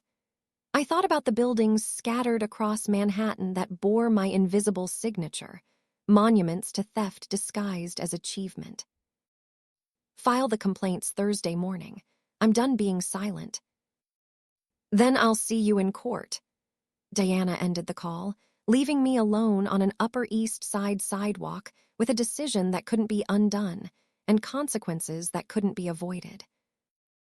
I walked to the corner and hailed a cab, giving the driver the Queen's Hotel address while my phone buzzed with an incoming call from a number I didn't recognize. I answered warily, half expecting Richard's lawyers already beginning their counterattack. Instead, a woman's voice I'd never heard before came through the speaker, professional but warm. "Ms. Morrison, this is Sarah Chen, Marcus's daughter. My father asked me to call you. Is everything all right? Dad wanted you to know that Richard visited him this afternoon. Apparently, Madison told her father about the meeting you had with Dad this morning." Sarah's voice carried an undercurrent of worry. "Richard threatened to sue Dad for breach of fiduciary duty if he testifies. He said he'd destroy Dad's reputation and make sure he never works in finance again." The threat was predictable but effective, designed to isolate me by eliminating the witness whose testimony was most damaging to Richard's defense. "Is your father backing out?" "No, he said to tell you that Richard already destroyed his reputation by firing him, and that he's not afraid of a man who builds empires on stolen work." Sarah paused, and I heard pride in her silence. "Dad's not perfect, and he knows he spent too many years helping your ex-husband conceal the truth. But he wants to fix that, and Richard's threats aren't going to stop him. Please thank your father for me. Tell him I'm sorry his loyalty to Richard cost him so much. He says the loyalty cost him his integrity, and that's worth more than any career." Sarah's voice softened. "My mother died believing Dad had spent his life working for a good man. He wants to correct that record, even if it comes too late for her to know the truth." We ended the call, and I sat back in the cab watching Manhattan flow past the windows, building after building representing someone's architectural vision. I wondered how many of them had been designed by people whose names appeared nowhere on the permits, whose contributions had been erased to make room for someone else's ambition. The cab dropped me at the Queen's Hotel as evening began its slow descent over the city. The lobby was empty except for a clerk who barely looked up from his computer as I crossed to the elevators. Upstairs, my room looked exactly as I'd left it this morning, generic and impersonal, and perfectly suited for someone who was about to become infamous. I sat on the bed and opened my laptop, pulling up the files Diana had sent containing the draft complaints that would be filed in 48 hours. The legal language was dense and precise, but the core claims were simple enough. Theft of intellectual property, breach of implied partnership agreement, fraudulent misrepresentation of company founding contributions, and request for injunctive relief preventing the IPO from proceeding. Each claim was supported by exhibits drawn from the evidence Marcus, and I had provided. Bank statements showing my financial contributions, blueprints bearing my signature with dates predating Richard's permit applications, emails where he acknowledged my design work while publicly taking credit, internal company records showing systematic erasure of my name from official documentation. The complaints painted a picture of systematic fraud spanning nearly 3 decades, a pattern of theft and concealment that transformed my labor into Richard's legacy. Reading them felt surreal, like watching my marriage and career reduced to legal exhibits and evidence markers, love turned into litigation and partnership transformed into fraud claims. My phone rang again, and this time the number was one I recognized.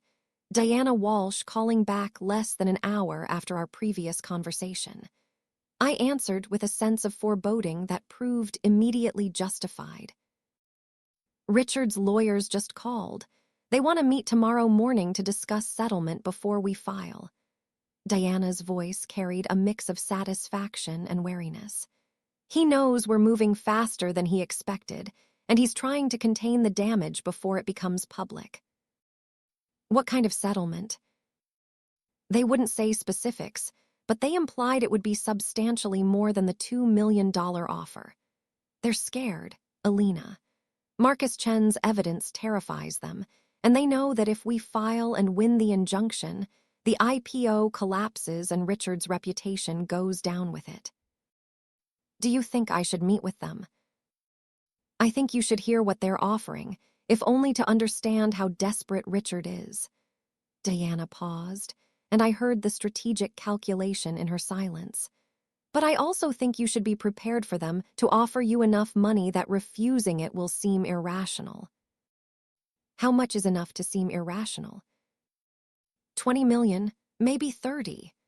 Diana let the numbers hang in the air, their weight as heavy as physics would allow. That's life-changing money, Alina. That's never work again, live anywhere you want, fund any cause you believe in money. And they'll offer it to make this go away quietly. $20 million. The number was so large it didn't feel real, didn't connect to anything in my experience of Montana houses and modest budgets, and calculating whether I could afford organic vegetables. 20 million was generational wealth, legacy money, the kind of fortune that transformed lives and funded dreams. It was also exactly what Richard had taught Madison to value more than truth. Schedule the meeting for tomorrow morning. I'll listen to their offer. I closed the laptop and stood, walking to the window that overlooked Queens at dusk. But tell them I'm not negotiating. I'm hearing their proposal and then I'm making my decision. They won't like that. I don't care what they like. I care about what's true. The words came out firmer than I felt, standing in a hotel room that cost $87 a night while preparing to negotiate with lawyers who probably billed more than that per hour. Set the meeting, Diana.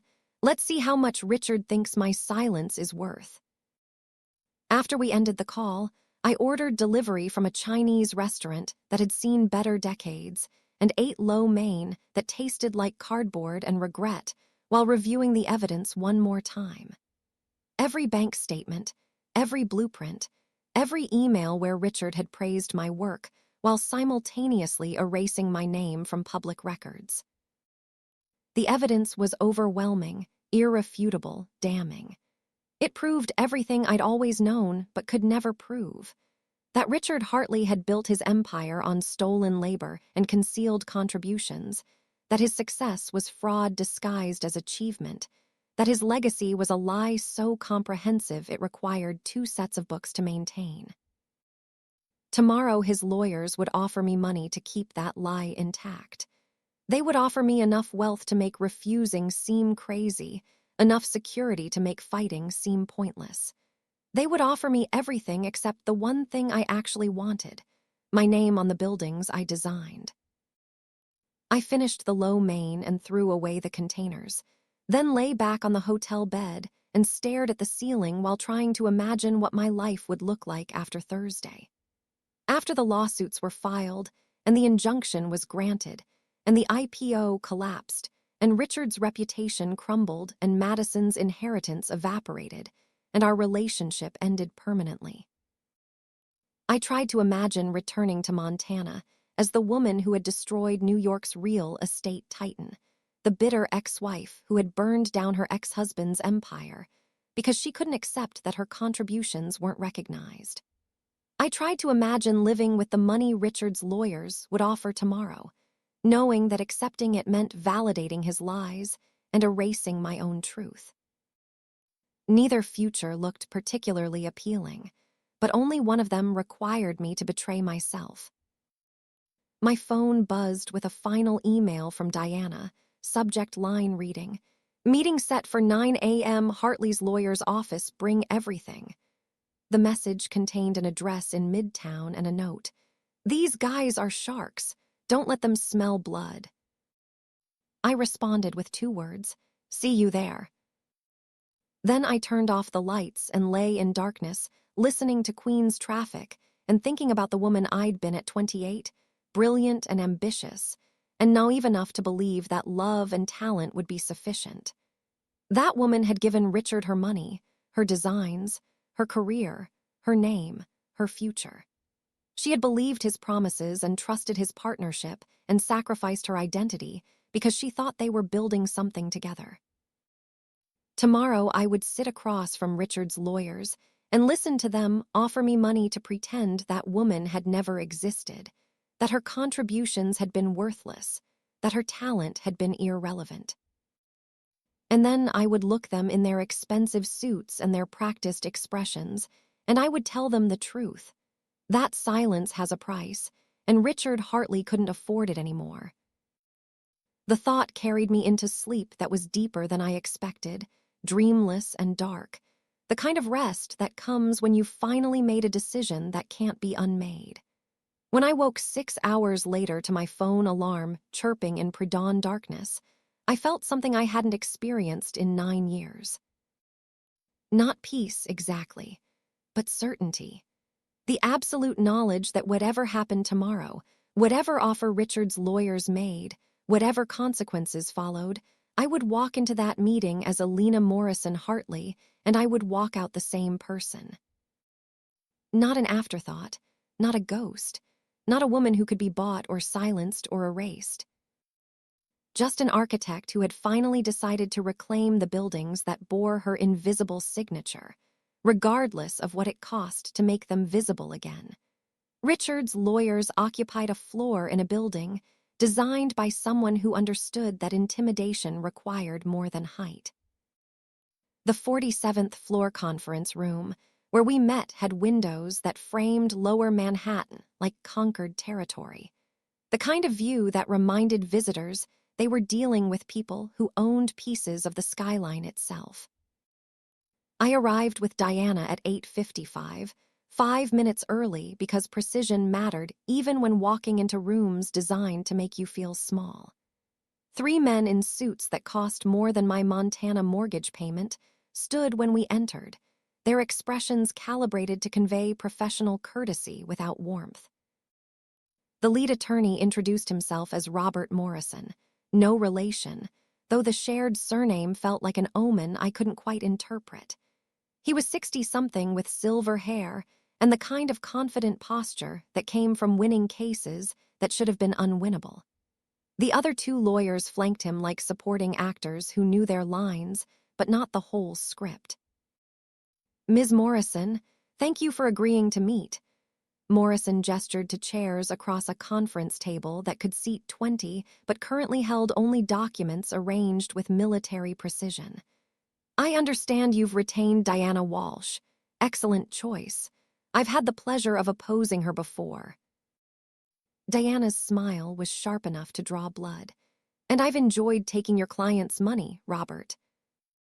We sat, and the preliminary dance began, the ritual exchange of pleasantries that preceded actual negotiation. Coffee was offered and declined.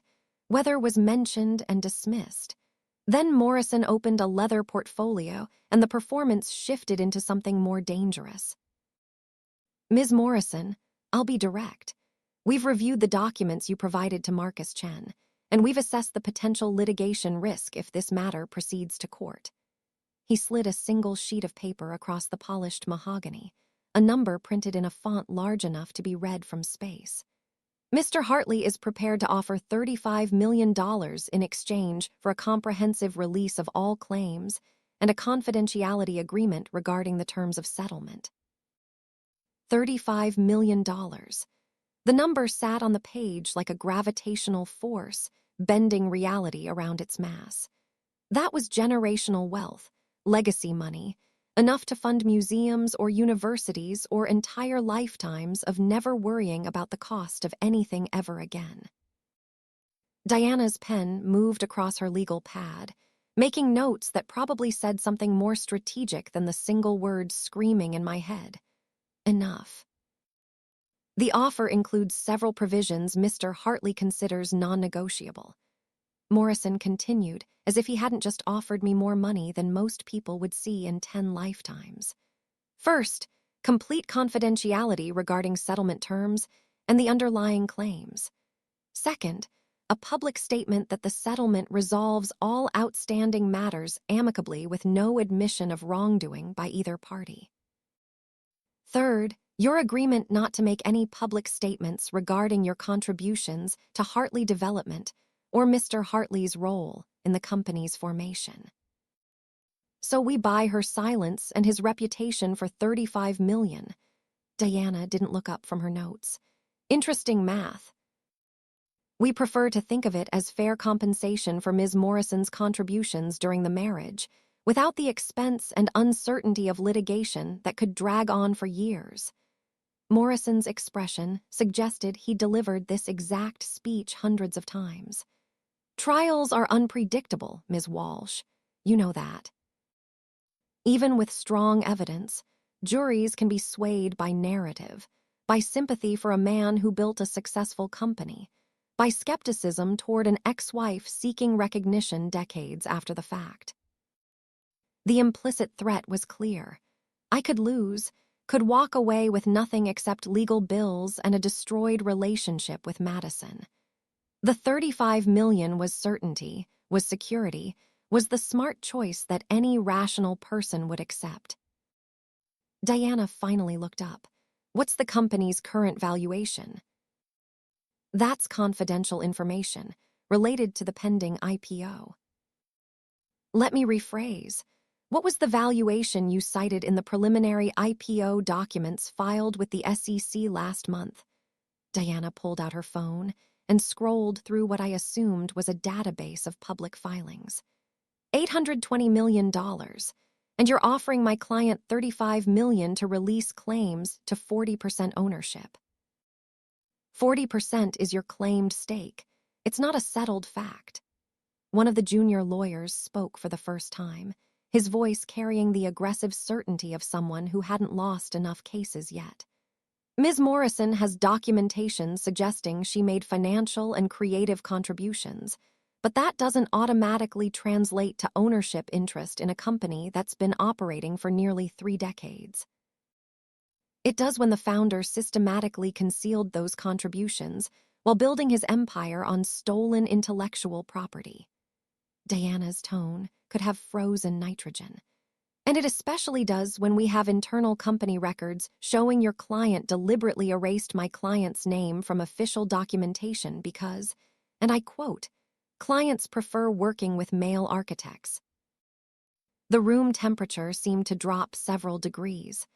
Morrison's expression remained professionally neutral, but something shifted in the other lawyers' faces, a recognition that the evidence was worse than they'd been told. The emails you reference were taken from privileged company files without authorization. Their admissibility is questionable at best. Morrison was recovering quickly, pivoting to procedural arguments when factual ones failed. And even if admitted, they show business decisions about client preferences, not fraud or theft. They show systematic gender discrimination and intellectual property theft spanning 3 decades. Diana closed her phone and leaned forward, her posture shifting from defensive to predatory. Robert, let's stop pretending this is a negotiation between equals. You're offering $35 million because you know that if we go to trial, Alina wins. And when she wins, the IPO collapses, your client's reputation is destroyed, and Madison's inheritance becomes worthless. Or your client loses and faces sanctions for bringing frivolous claims designed solely to interfere with a legitimate business transaction. Morrison's voice hardened slightly. There's risk on both sides, Diana. That's why settlement makes sense. I had been silent through this exchange, watching lawyers negotiate over my life like it was a commodity subject to market pricing. But something Morrison said crystallized a thought that had been forming since I walked into this room and saw the number on that page. The confidentiality clause. My voice cut through the legal posturing. That's what this is really about. Not the money, not the risk of trial. You need me silent because if the truth becomes public, Richard's entire legacy collapses. Morrison's expression shifted microscopically, enough to confirm I'd identified the real stakes. Mr. Hartley values his privacy and his reputation. The confidentiality provisions protect both parties from unwanted publicity. They protect him from the truth. I stood, needing movement to contain the clarity that was flooding through me. He can't have an IPO based on claims that he built this company from nothing if the public record shows he built it with my money and my designs. He can't be the self-made titan of New York real estate if everyone knows his empire's foundation was stolen from his ex-wife. Ms. Morrison, I understand you're emotional about this situation, but business decisions shouldn't be driven by emotion. Morrison's tone was patronizing in a way that probably worked on people who hadn't spent 9 years learning patience in Montana. $35 million is a life-changing amount of money. It's recognition of your contributions in the form that matters most. Taking that offer is the smart choice. Smart for Richard. Smart for the lawyers who bill by the hour. Smart for everyone except the woman whose work was stolen and whose name was erased. I walked to the windows overlooking Lower Manhattan, looking at buildings that represented someone's architectural vision. I didn't come here to negotiate. I came here to understand how much Richard thinks my silence is worth. And now I know. $35 million is apparently the price of erasing Alina Morrison from history. Diana gathered her papers with the efficiency of someone who'd seen this moment coming. "We'll see you in court, Robert." "Diana, wait." Morrison's professional mask slipped enough to show genuine concern underneath. "Your client is making a mistake. She could walk out of here with enough money to never work again, to live anywhere she wants, to fund any cause she believes in. Instead, she's choosing a trial that could take years and might leave her with nothing. She's choosing truth over money. It's a foreign concept in your world, I know." Diana stood, and I moved away from the windows to join her. "File your responses to the complaints. We'll be deposing Richard starting next week." The walk to the elevator felt longer than it should have, weighted with the knowledge that I'd just turned down more money than I could conceptually understand. In the elevator descending 47 floors, Diana was the first to break the silence. "That was the right choice. But I need you to be certain, because once we file tomorrow, there's no walking back from this." "I'm certain." The elevator counted down through floors, each number a step away from the settlement that would have made everything easier. $35 million is more money than I know what to do with, but it's also the price Richard's willing to pay to keep lying about who built his empire. He'll fight harder now. Losing at trial doesn't just cost him money, it costs him the narrative that's defined his entire career. Diana's phone buzzed, and she glanced at the screen. "I'm filing the complaints in 2 hours. Are you ready for what comes next?" "I've been ready for 9 years." The elevator opened onto the lobby, and we walked into morning sunlight that felt too cheerful for the war we'd just declared. Diana headed to her office to file the lawsuits that would destroy Richard's carefully planned IPO, and I returned to the Queen's Hotel to wait for the explosion that would follow. It came faster than I expected. By noon, my phone was buzzing with calls from numbers I didn't recognize, reporters who had somehow gotten my contact information and wanted comments on the lawsuit that had just been filed. I ignored them all, letting Diana handle media strategy while I sat in a hotel room and contemplated the reality that my private war had just become public spectacle. The headlines started appearing on news websites by 2 p.m., each one a variation on the same theme of scandal and betrayal. Architect claims ex-husband stole her designs. Real estate titan sued by ex-wife days before IPO. Alina Morrison, the woman who built Hartley Development. The articles quoted Diana's statements about systematic theft and gender discrimination, about financial contributions that had been erased from official records, about intellectual property that had been claimed by a man who'd contributed nothing except ambition and lies. They quoted Robert Morrison's responses about frivolous litigation and bitter ex-wives seeking revenge rather than resolution. None of them quoted Richard directly, which told me his lawyers had muzzled him before he could say something that would make their defense harder. But I imagined his reaction, the fury of a man who'd spent 29 years building a mythology that was now being publicly challenged.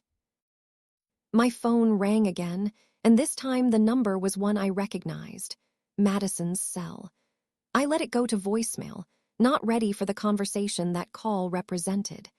She tried again an hour later, and again after that, each missed call a marker of her escalating desperation. The voicemail she finally left was 90 seconds of barely controlled rage. "Mom, what have you done? The IPO is frozen, investors are fleeing, Dad's reputation is being destroyed, and every news outlet in New York is calling me for comment. You said you wanted truth, but this isn't truth, this is scorched earth. Call me back, please." I didn't call back. There was nothing left to say to Madison that hadn't already been said in that penthouse 3 days ago. She had chosen her inheritance over honesty, and now she was learning the cost of that choice. Diana called at 6 p.m. with an update that sounded like victory, but felt more complicated. The court granted our motion for expedited hearing. We're in front of Judge Patricia Chen next Thursday for the preliminary injunction. Next Thursday is 8 days away. Which means Richard has 8 days to prepare his defense, and we have 8 days to prepare our case. Diana's voice carried the focused intensity of someone who thrived on deadline pressure. "I need you in New York for depositions starting Monday.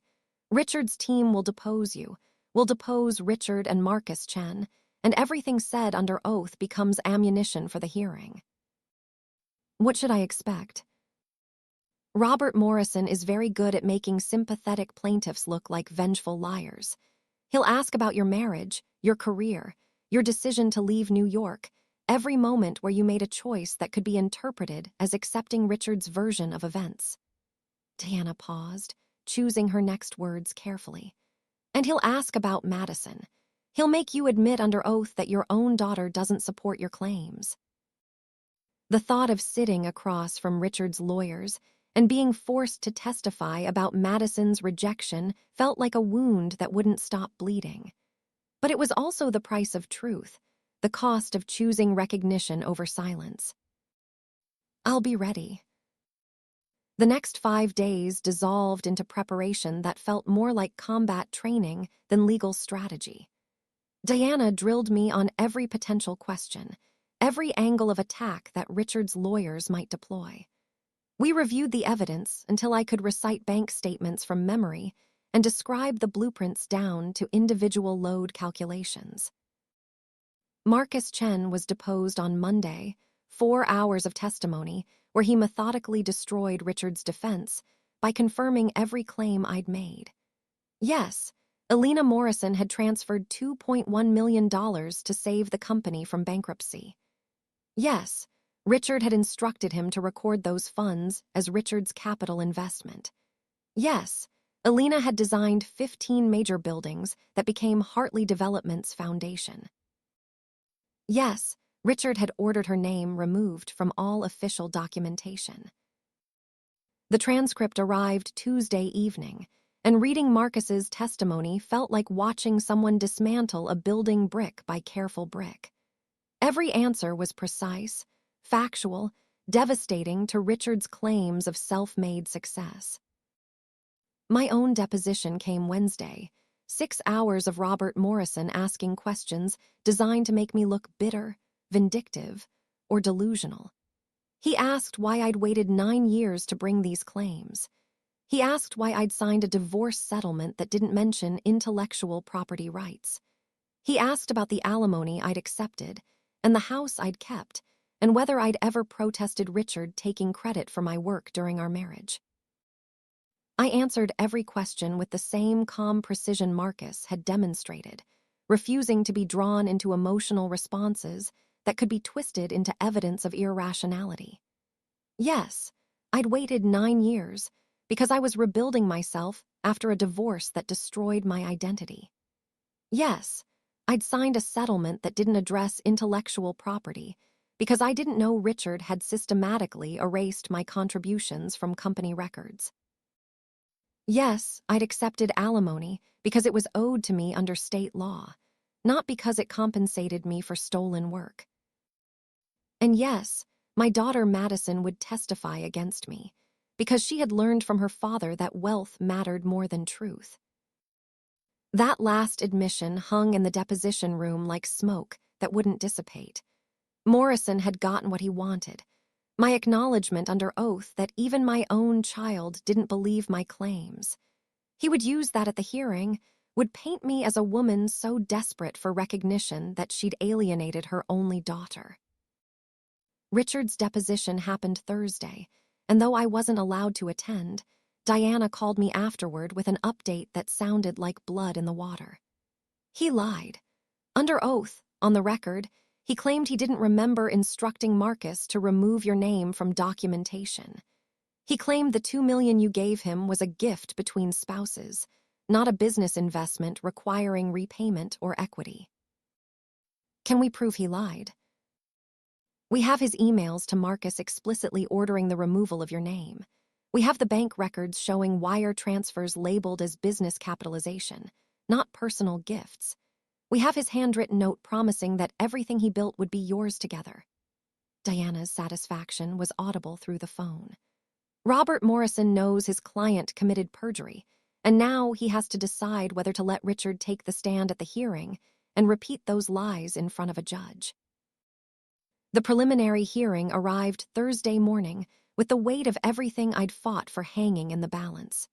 The courtroom was smaller than I'd expected, more institutional than dramatic, with fluorescent lights that made everyone look slightly corpse-like. Judge Patricia Chen entered at 9 a.m. exactly, a woman in her late 50s whose expression suggested she'd heard every possible argument and wasn't impressed by any of them.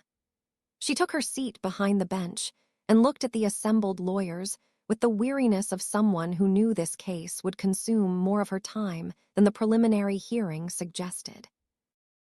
This is the matter of Morrison versus Hartley, with related claims regarding injunctive relief to prevent an initial public offering.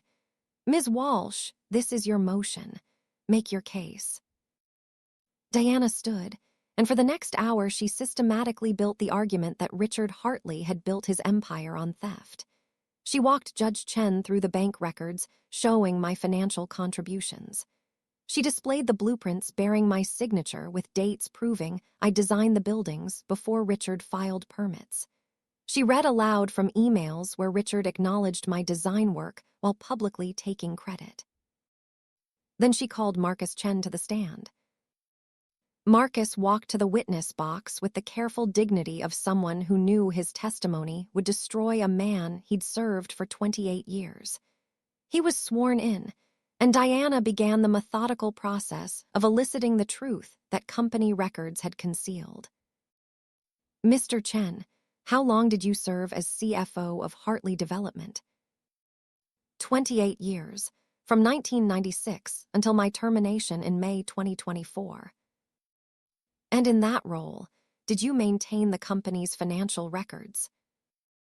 Yes, I maintained both the official records submitted to banks and regulators and internal records that documented actual transactions and contributions. Why were there two sets of records?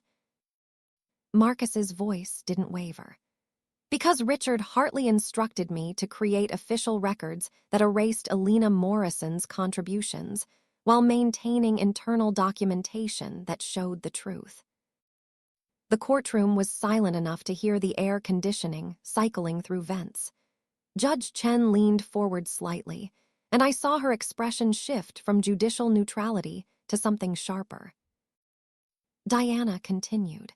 What contributions did Ms. Morrison make that were erased from official records? She provided $2.1 million in capital between 1996 and 1998 that saved the company from bankruptcy. Mr. Hartley instructed me to record those funds as his personal investment, not hers. Marcus pulled out a folder containing the documents he'd provided weeks ago. She also designed 15 major buildings between 1996 and 2005. Mr. Hartley instructed me to list himself as architect of record on all permit applications, while maintaining internal files showing Ms. Morrison as the actual designer. Do you have documentation supporting these claims? Yes.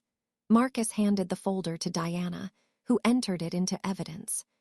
Wire transfer records, internal project files, and emails from Mr. Hartley explicitly ordering the removal of Ms. Morrison's name from official documentation. Diana displayed one of the emails on the courtroom screen, Richard's words magnified for everyone to see.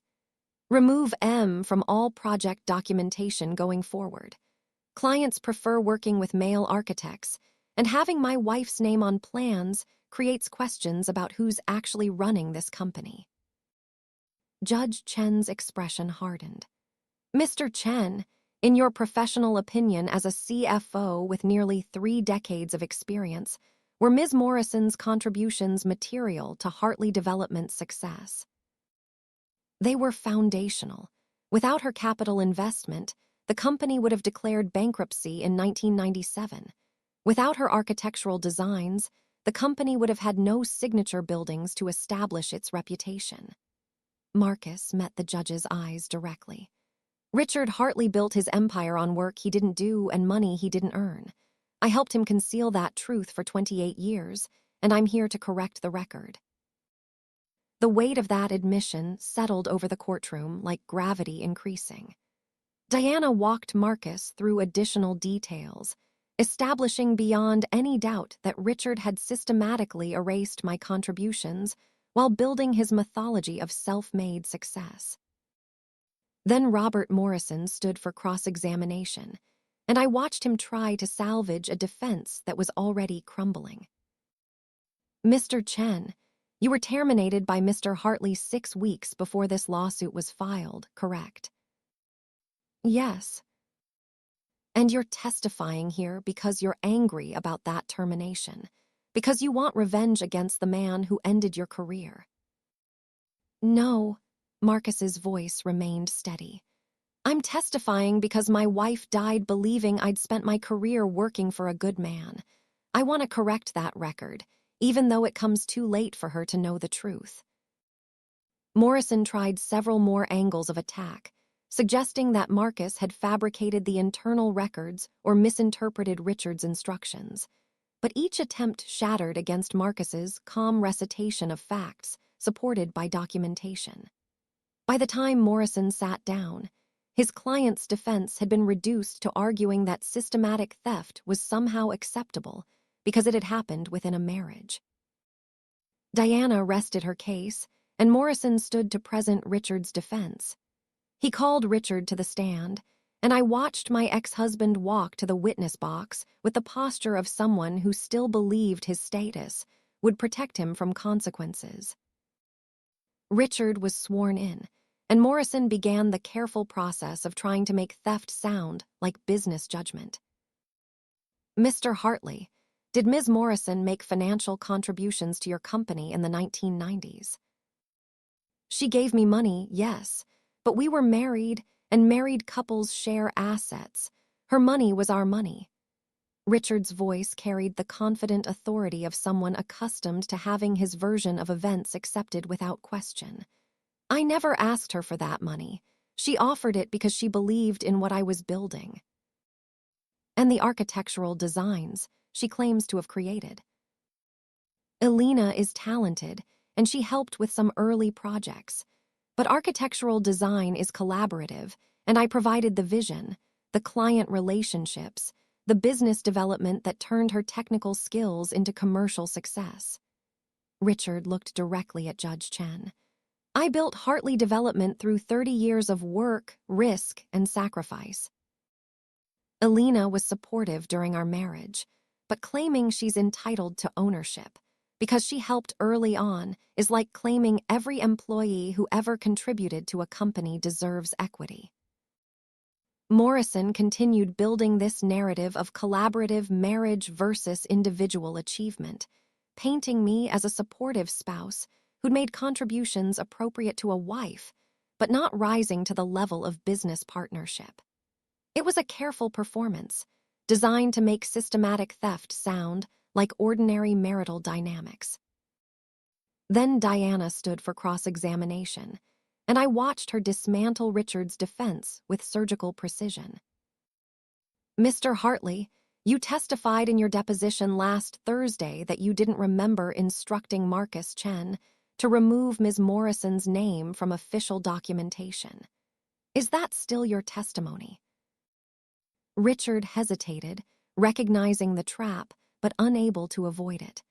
"I don't recall specific conversations about documentation procedures." Diana displayed the email on the courtroom screen. "This is an email you sent to Marcus Chen in March 1998. Subject line: remove Alina from all records. Body text: remove M from all project documentation going forward. Clients prefer working with male architects, and having my wife's name on plans creates questions about who's actually running this company. Did you write this email?" "That's taken out of context." "It's a yes or no question, Mr. Hartley. Did you write this email instructing your CFO to remove your wife's name from all project documentation?" The silence stretched for 5 seconds that felt longer. "Yes." "So when you testified under oath that you didn't remember giving those instructions, you were lying." Morrison was on his feet. "Objection, argumentative." Judge Chen's voice cut through the objection. "Overruled. Answer the question, Mr. Hartley." Richard's confident posture crumbled slightly. "I misremembered during the deposition." "You misremembered instructing your CFO to systematically erase your wife's contributions because clients prefer male architects." Diana's tone could have cut steel. "Let's talk about the $2.1 million Ms. Morrison provided. You testified that was a gift between spouses. But these wire transfer records show the money was sent to the business account, not to you personally, with memo lines reading capital investment and business funding. Those don't sound like personal gifts, do they?" "Alina and I discussed it as helping the family business." "Did you ever repay that $2.1 million? "We were married. Repayment wasn't relevant." "So you took $2 million from your wife, used it to save your failing company, never repaid it, never gave her equity, and then divorced her 20 years later while keeping the company you'd built with her money." Diana paused, letting that summary hang in the courtroom air. "And you think that's acceptable because you were married?" "I think I built a successful company over 3 decades. And my ex-wife's claims that she deserves ownership are motivated by bitterness about our divorce, not by any legitimate business partnership." "Then explain this." Diana held up a piece of paper I recognized immediately. "This is a handwritten note you gave Ms. Morrison in March 1996, 1 week before she transferred the first $1 million. I'll read it aloud. Alina, my love, you're the architect of our dreams. Everything I build will be ours together, I swear it. Did you write this note?" Richard's face had gone pale. "Yes, but that was romantic language, not a legal contract." "It was a promise you broke when you built your empire on her money and her designs while erasing her name from every record." Diana turned to Judge Chen. "Your Honor, the evidence is overwhelming.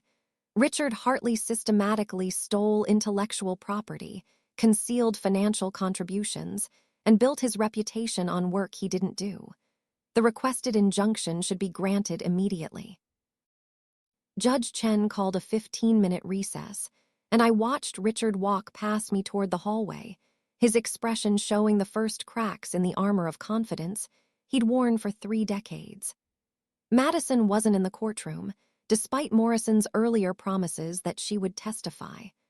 I suspected her lawyers had advised against it, recognizing that putting her on the stand would only make Richard's defense look worse. When court resumed, Judge Chen's expression told me everything before she spoke a word. "I've reviewed the evidence presented this morning, and I'm prepared to rule on the motion for preliminary injunction." She looked at Richard with the kind of disappointment usually reserved for defendants who'd betrayed not just individuals but fundamental principles. "Mr. Hartley, your testimony this morning was at best evasive and at worst perjurious. The documentation provided by Mr. Chen conclusively proves that you systematically erased Morrison's contributions while building your company on her intellectual property and her capital investment." "Your Honor, if I may," Morrison tried to interrupt, but Judge Chen continued as if he hadn't spoken. "The preliminary injunction is granted. Hartley Development is prohibited from proceeding with any initial public offering until ownership questions are resolved. Additionally, I'm ordering immediate forensic accounting to determine the full extent of Ms. Morrison's contributions and their current value." She looked at me directly. "Ms. Morrison, based on the evidence presented, I'm inclined to find that you're entitled to significant ownership interest in Hartley Development. We'll determine the exact percentage at trial, but preliminary assessment suggests somewhere between 35 and 45%. The courtroom erupted in whispers and movement. Richard's face had gone from pale to ashen, the recognition that his carefully planned IPO had just been destroyed settling over him like ash from a fire he'd started himself. Judge Chen wasn't finished.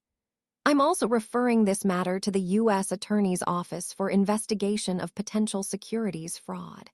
If Mr. Hartley planned to take this company public based on representations that he was sole founder when he knew Ms. Morrison had made material contributions, that constitutes fraud against potential investors." Morrison was standing now, his professional composure finally cracking. "Your Honor, that's premature. My client hasn't been convicted of anything. Your client lied under oath this morning about erasing his wife's name from company records. That alone justifies further investigation." Judge Chen gathered her papers. "We'll reconvene in 60 days for a full trial on ownership percentages. Until then, the injunction stands, and Mr. Hartley is prohibited from making any transfers of company assets or ownership interests. Court is adjourned." The gavel fell, and with it, Richard Hartley's empire. I stood in the courtroom while people filed out, reporters rushing to phones to file stories about the real estate titan whose legacy had just collapsed.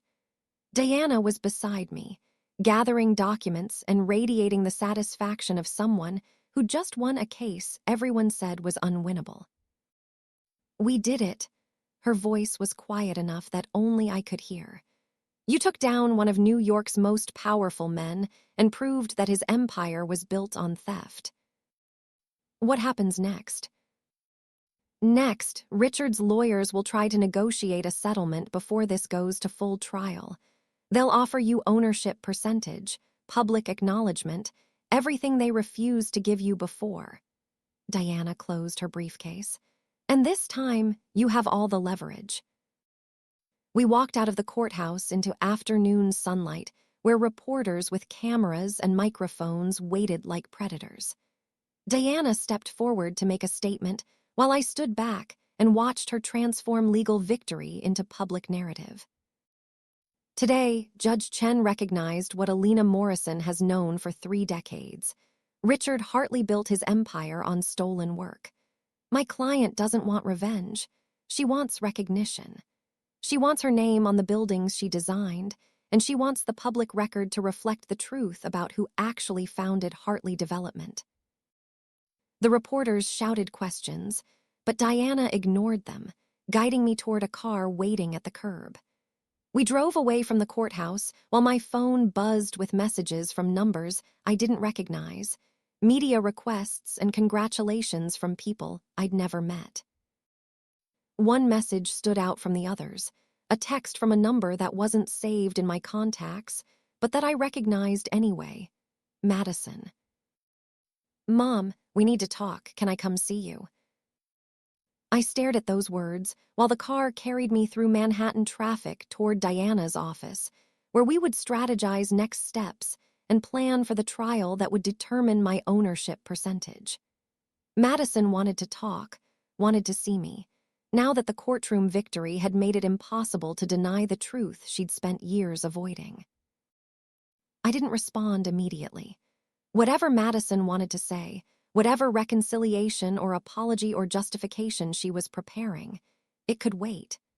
I had spent 9 years in silence, 9 years letting other people control the narrative about who I was and what I'd contributed.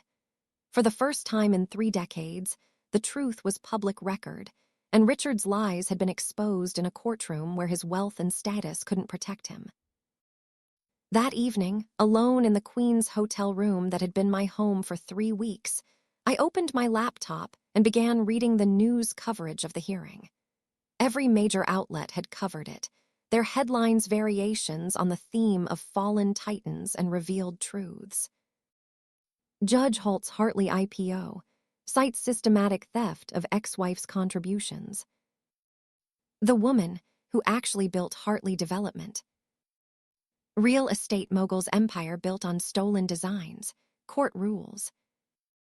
The articles quoted Diana's statements and Judge Chen's ruling. They included photos of me leaving the courthouse, my expression caught between satisfaction and exhaustion. They quoted legal experts saying this was one of the most significant intellectual property cases in recent New York history, a precedent-setting recognition that contributions made during marriage didn't automatically belong to the spouse with the bigger ego. None of them quoted Richard, because his lawyers had prevented him from making any public statements that could be used against him at trial.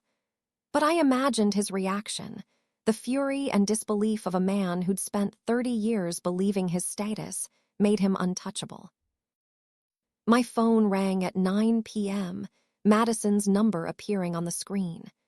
This time I answered, ready for whatever conversation she'd been preparing since the hearing ended 6 hours ago. "Mom," her voice sounded smaller than I'd ever heard it, stripped of corporate confidence and professional armor. "I'm downstairs in the hotel lobby. Can I come up?" I should have said no, should have made her wait the way she'd made me wait for recognition and acknowledgement. But she was still my daughter, still the girl who'd brought me coffee at 2 a.m. while I designed the buildings her father would claim as his own. Room 412. She arrived 5 minutes later, her appearance disheveled in ways Madison never allowed herself to be seen. Her makeup was smudged, her suit wrinkled, her hair escaping from the tight control she usually maintained. She looked like someone who'd been crying for hours and had finally stopped caring who noticed. I watched the coverage. She remained standing near the door, as if uncertain whether she was welcome to come further. I saw what Judge Chen said about Dad lying under oath. I saw the emails Marcus provided. I saw evidence I couldn't deny anymore. And I'm sorry. I'm sorry I didn't believe you. I'm sorry I chose Dad's version of events because it was easier than acknowledging the truth. I'm sorry I was going to testify against you. Madison's voice cracked, genuine emotion breaking through corporate composure. I'm sorry I spent 9 years thinking you were bitter instead of recognizing you were right. The apology hung in the hotel room's stale air, and I tried to feel something other than exhaustion. I'd imagined this moment during 9 years in Montana, imagined Madison finally acknowledging the truth and apologizing for her role in perpetuating Richard's lies. But now that it was happening, I felt only a distant sadness for the relationship we'd lost and couldn't fully recover. You're sorry now that a judge has confirmed what I've been telling you for 9 years. You're sorry now that the IPO is destroyed and your inheritance is compromised. I sat on the bed, suddenly too tired to stand. But you weren't sorry last week when you told me you'd testify against me. You weren't sorry 9 years ago when you stood beside your father while he negotiated away my contributions to his success. I know I was wrong, and I know apologizing doesn't fix what I've done. Madison finally moved further into the room, sitting in the chair by the window. But I need you to understand why I made the choices I made. Dad was the parent who stayed, who showed up, who gave me a career and a future. You left, and I was angry about that, and it was easier to believe Dad's version where you were just a supportive spouse who'd exaggerated your contributions. I left because staying meant watching him take credit for my work while pretending that was normal. The familiar argument felt tired even as I spoke it. I left because you'd already chosen his side, and fighting would have meant forcing you to testify about what you knew. I was 25 years old and terrified of choosing between my parents, so I chose the parent who seemed more powerful, more certain, more successful. Madison's hands twisted in her lap. That was the wrong choice, and it cost me 9 years of knowing my mother. I wanted to accept the apology, to let Madison's regret rebuild the relationship we'd lost. But something Diana had said weeks ago kept echoing in my mind. Forgiveness doesn't mean pretending the damage never happened. Madison had made her choices knowing the cost, and those choices had consequences that couldn't be erased with apologies. I forgive you for believing your father's lies. I don't forgive you for being willing to testify against me while knowing the truth.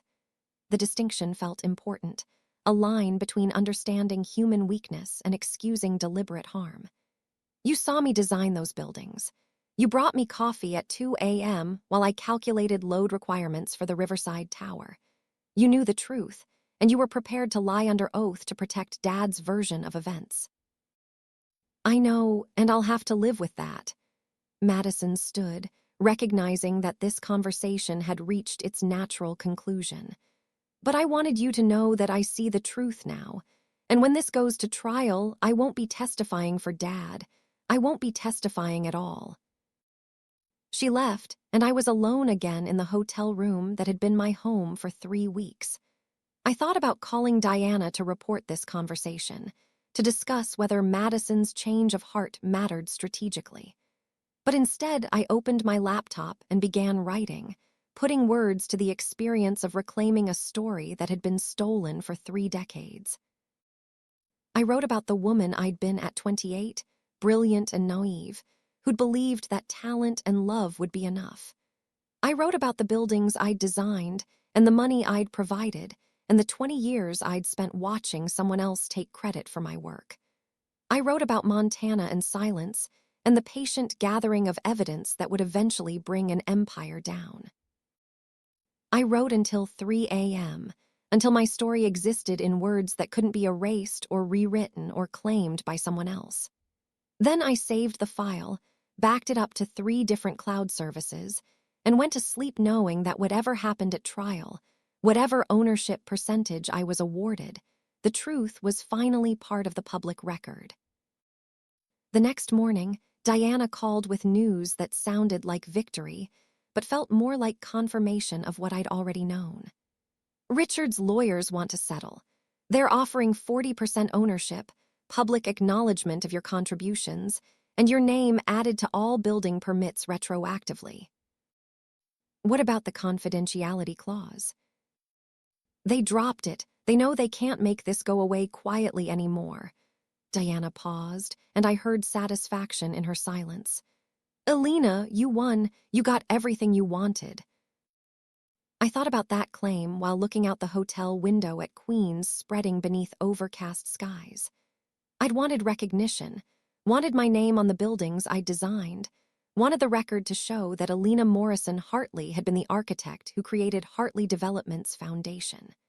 The settlement Diana described would give me all of that, plus ownership stake worth approximately $320 million at current valuation. But I'd also wanted something the settlement couldn't provide. The relationship with Madison that had been destroyed by Richard's lies and my daughter's choices. That was gone, damaged beyond what apologies could repair, and no percentage of ownership would bring it back. Accept the settlement, but tell them I have one additional requirement. What's that? The company name changes. It's not Hartley Development anymore. It's Morrison Hartley Development, and every building permit, every piece of marketing material, every corporate document will reflect that both names built this company. I watched traffic flow through Queens streets, ordinary people going to ordinary jobs, unaware that 3 miles away in Manhattan, a real estate empire was being rebuilt on foundations of truth. If Richard wants to settle, he can share the credit he spent 30 years stealing. Diana laughed, sharp and satisfied. I'll propose the name change. His lawyers will hate it. Good. The settlement was finalized 3 weeks later in the same conference room where Robert Morrison had offered me $35 million to stay silent.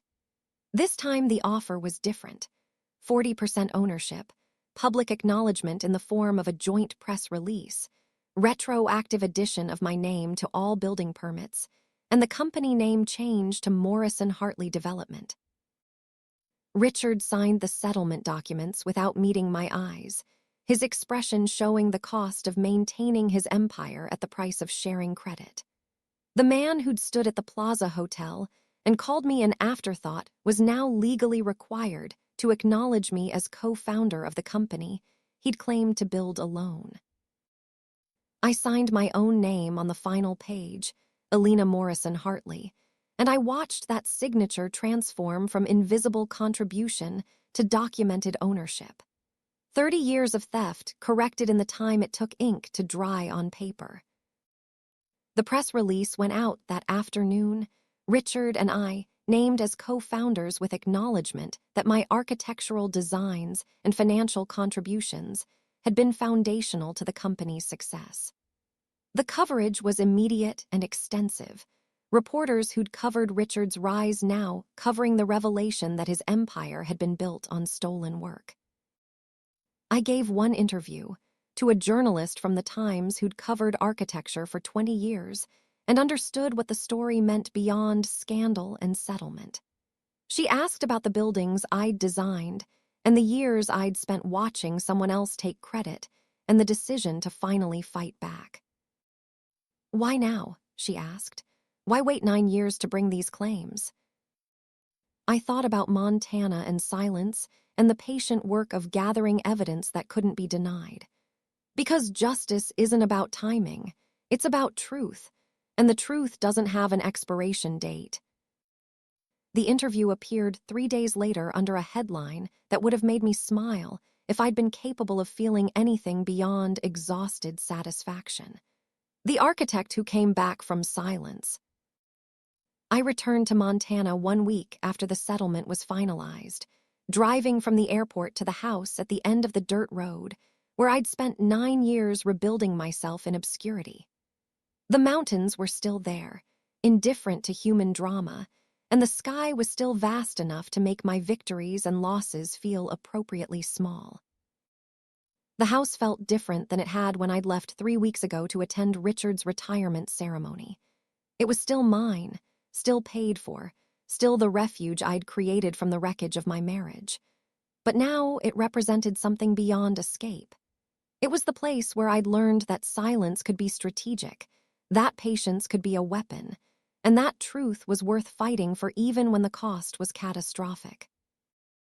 I sat on the porch that night with a glass of wine that actually tasted good instead of like necessity, and I thought about everything that had changed and everything that remained the same. Richard's empire had been exposed as theft disguised as achievement. My contributions were now public record. My name was on the buildings I'd designed. But Madison was still distant, our relationship damaged in ways that settlements couldn't repair. My career was still in the past, the years I'd lost to Richard's ambition irrecoverable, and the satisfaction of victory was tempered by the knowledge that I'd destroyed a legacy to reclaim my own. My phone buzzed with an email from Diana, subject line reading simply, "Final accounting." I opened it and read the breakdown of my 40% ownership stake, current valuation at $320 million based on the company's most recent assessment. $320 million. More money than I could conceptually understand, more wealth than 9 generations of my family had accumulated. It was justice quantified, recognition converted to net worth, truth translated into financial security that would extend far beyond my lifetime. I closed the email and looked at Montana's sky darkening toward night. stars beginning to appear in patterns I'd learned during 9 years of watching from this porch. The money would change my life in practical ways, would fund causes and projects and dreams I hadn't yet imagined.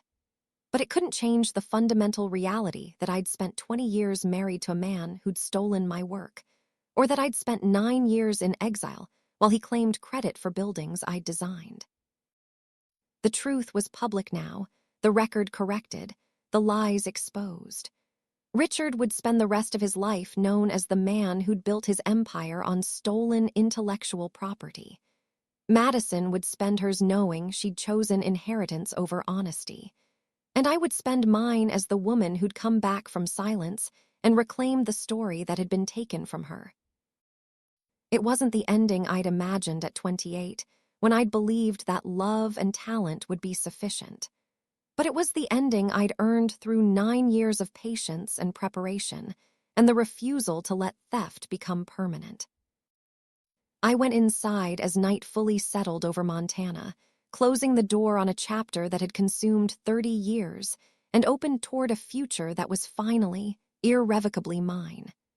Not perfect, not unmarred, but honest in ways the past had never been. The buildings I'd designed still stood in Manhattan, monuments to architectural vision that would outlast everyone who'd fought over their attribution. And now, finally, they bore my name. That was enough. It had to be.